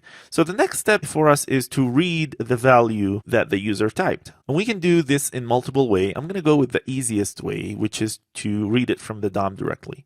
So we're going to put a reference on this input element. Let's call this input the new name input. And to read the value, we can use React's this.refs property, which is an object that holds all the ref attributes that we defined in the component. So the attribute that we just defined is called new name input. And this will give me the actual DOM element for that input. So I'm interested in the value that I just typed in there. So let's make sure this is working as well. Submit. And I'm reading the value that I just typed in the input. So now remember that this component is mostly presentational. It really is a presentational component that has a little bit of event handling. So it doesn't own any state. So we should probably place a function on the parent component to add the name and then pass it for this component to invoke. So the parent component is the app component. And in this app component, we are going to define a new function, call this function add name. And inside this function, we're going to call the API. So add name is going to need the new name to add, and it will also need the contest ID because these are the requirements for the API. So we'll come back to this add name in a little bit. So let's pass it down to the contest component. So add name is a function, add name. And in the contest component, we're now receiving a new property, which is a function. So add name is a new function. And now I can use this add name basically here.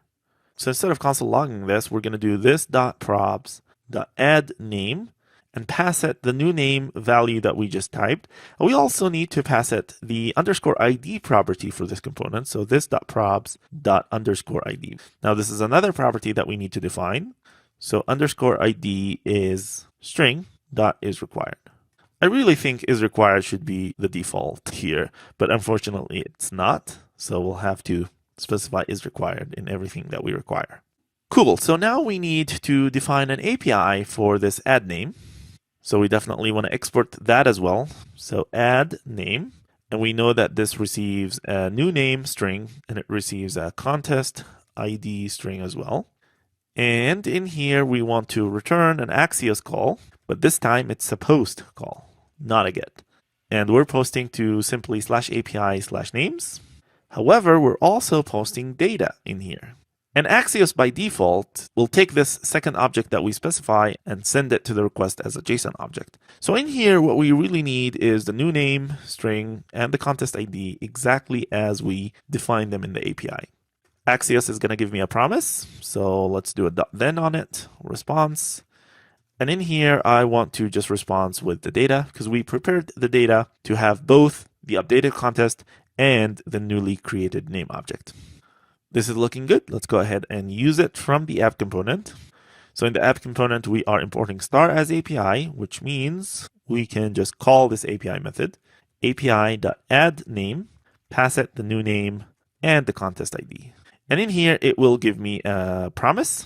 So this has the response from the API. And what I want to do in this promise is basically change the state somehow. So we're going to do this .set state here. And I definitely should also handle the error in this promise. So let's simply do an error for now. And let's think about what do we need to change on the state. So remember what the response is going to give us. It's going to give us an updated contest, and it's going to give us a new name object. So let's first update our list of contests to include this newly updated contest, which will take care of updating the name IDs. So we're going to go with the list of contests that we have on the state is going to change. So we're going to start with the current list of contests, this .state.contests, and then we're going to include this newly updated contest. So we can use a dynamic ID here and read it from the response. So response.updatedContest._ID. Remember, we're now doing everything as _ID. And this would be the response.updatedContest. So that's the first thing we update on the state. That will take care of changing the name IDs array. However, if we only have the values here, we're not going to be able to read them because we do look up the name using this .state.names. So we actually need to also change our names object to include the newly created name. So this names object would be this .state.names, and then include the newly created name, which is read the dynamic array response. And I see that this is also should be response. Response.newName._ID, and this is the response.newName object. So I think this is everything we need here. So now we have an API call, and we're invoking this API call under this add name function. We're passing the add name for the contest component to invoke it. The contest component is invoking this add name property with the input that the user types and the _ID of the contest in this component. So I think we're ready to test. Refresh. Submit, and the new name appears in the list. However, we have not reset this field after we submit. We should definitely do that. Let's actually check if the name was persisted as well. So reload, and looks like the name was persisted. So let's handle resetting the value. So after adding the name, we can simply do this same call here and reset it to nothing. Let's test. Submit. The name is here, the form was reset, and the name was persisted. I'm going to leave you with a few challenges to think about and try to implement on your own. First challenge, what do you want the UI to do to handle an empty case here if I try to submit a name that has no value? Let's see what the UI does now. It actually inserts an empty name. And not only that, it actually persisted this empty name. So this is probably not what we want to do. Think about how to solve this problem. Do you want to solve it on the API end, or do you want to just solve it from the UI? Or should we solve it on both? The second challenge, what do you want the UI to do if the server responds with an error? Right now, we get an error in the console, the name input is cleared, and the input is basically lost. Let's assume the error is gone now. It was just a network error. Since the user didn't get any feedback on this problem, they'll probably try to add the name one more time. So think about that. What if the first name was persisted and the server gave an error after it was persisted? Now we'll have a duplicate name. But in general, if you have an error, what do you want the UI to do? Because what the UI does now is not very user-friendly. The third challenge, I want you to think about what to do when this list of names gets really long. What do we do in the UI for that case? Remember, if you face problems or you have any questions in general about the things that we covered or the things that I just challenged you with, let's talk a little bit about the alternatives we can use to do full-stack JavaScript development with Node, React, and MongoDB. In this course, we haven't used any pre-configured template and did our own configuration instead. Our dependencies are simple. I'm a fan of being in control of everything I use in my project. However, sometimes it's easier to start from pre-configured templates, and in this movie I'm going to show you a few options. The first option is MERN. MERN stands for MongoDB, Express, React, and Node. So it's the exact stack that we've been using, but it also adds really cool things like Redux and React Router. The other option I want to show you is Electrode by Walmart Labs. This one is only React and Node though, so it doesn't come with MongoDB configured like MERN, but it's still a very strong option. So let me actually show you how to use both of these options, and I'll walk you through the code that they generate at first. Starting with MERN is easy. You can either fork this repo, or you can use the CLI. So let's use the CLI. MERN install, and then we initialize an app with the init command. This just fetch the same boilerplate code and initialize it for you. So let's go in here, take a look at that. One thing you'll notice right away is that there are different configurations for different environments, which is really cool. So let me take a look at this project. Lots of files. Let's take a look at package.json. And in here, you'll see the dependencies that this package is working with. Few things to notice. This package uses Mongoose. So it's not the native Mongo driver, this is a different driver. And it also uses Redux, which is a really great state container for React. We haven't been using state container in our code, we just used React state. The other big change is using React Router. We also haven't used React Router, we just did our own simple routing. So there's a lot more options here than what we did. There are a few scripts that we can run here with MERN, but before we do, we should definitely npm install all the dependencies. And I think this will take a while because there is a lot of dependencies. So let me fast forward. When we have all the dependencies installed, we can run the server with npm start. This command is going to do a few things, and it's actually a little bit slow on my machine, but you have to wait for the port. So now we see the port, and now we see the Webpack built. We're ready to test. To test, we go to localhost port 8000. And you'll see a starter blog here. This is the template that comes with MERN, and you'll see sample blog posts here, so we can navigate to them, go back. And this is actually server-side ready. They have the sync problem, that's unfortunate, but it's still server-side ready, so we can render this without JavaScript, which is really cool. It renders all the content. It doesn't render the CSS, but it renders all the content. And you can actually create a new post. Here's my new post, and it actually persists everything to MongoDB. So this is a fully working configuration with server-side rendering. Let me walk you through it a little bit. So the start script also uses NodeMon and runs index.js. This is how we track what's going on here. Index.js has two modes. There's production mode, and there's everything else. And for everything else, it registers Babel and runs the server file here. Let's go to the server file. The server file is where Express is configured, and also Mongoose and everything else. You'll see familiar lines like we did. This template uses Webpack div middleware for development. It also loads the dummy data that we've seen first, and then uses body parser, also uses the static middleware, and the API is under posts. And then it renders the initial HTML here directly. So let's take a look at the API. You would track posts here and look like posts is coming from routes, posts.routes. So let's take a look at that. Here's the API, and the API is working with a controller from controllers. So controllers is where we're doing all the preparing for responses. The React application is under this client directory. So it starts with index.js. And in here, you'll see two things. First, it's using Redux and Redux stores. It's also using React Hot Loader, which if you do any changes here, it will replace everything in the application, keeping the current state. And then the app component, which is in app.js, is using the provider from Redux and then the router library from React Router. And it renders the routes. The routes are defined here in routes.js. So we have an index route and we have a post route. Remember, we can go to a post. This is the post route.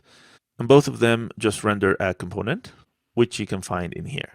So it's really easy to navigate the code here. It's very readable. And it's actually a really great opportunity for you to learn how to do things from a template that's already configured and working with great options. So let's now take a look at Electrode. So you install Yo, which is a generator, and you install the generator for Electrode. We're also installing Gulp.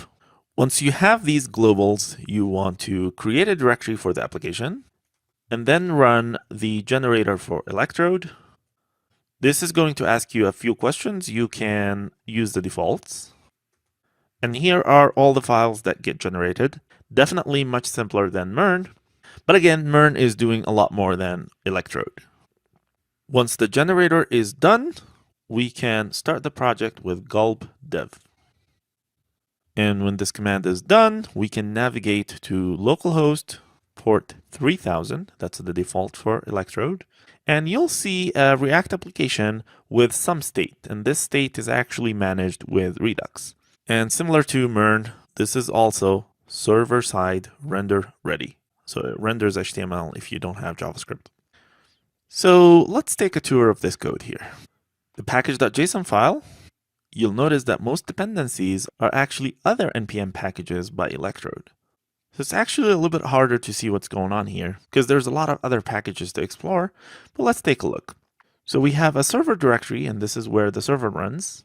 The server is running from the Electrode server package, and we have a config directory, and we have the client directory where we have the application. So this is the app.jsx is the entry point for the application.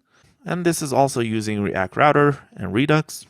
The initial routes are in routes.jsx, and we only have one component, which is the home component. And the home component is under home.jsx, and it's what you see in here. Managing the state with Redux, you'll see that there are events that get defined from the props of these components, which is coming from Redux in here. You can see map dispatch to props.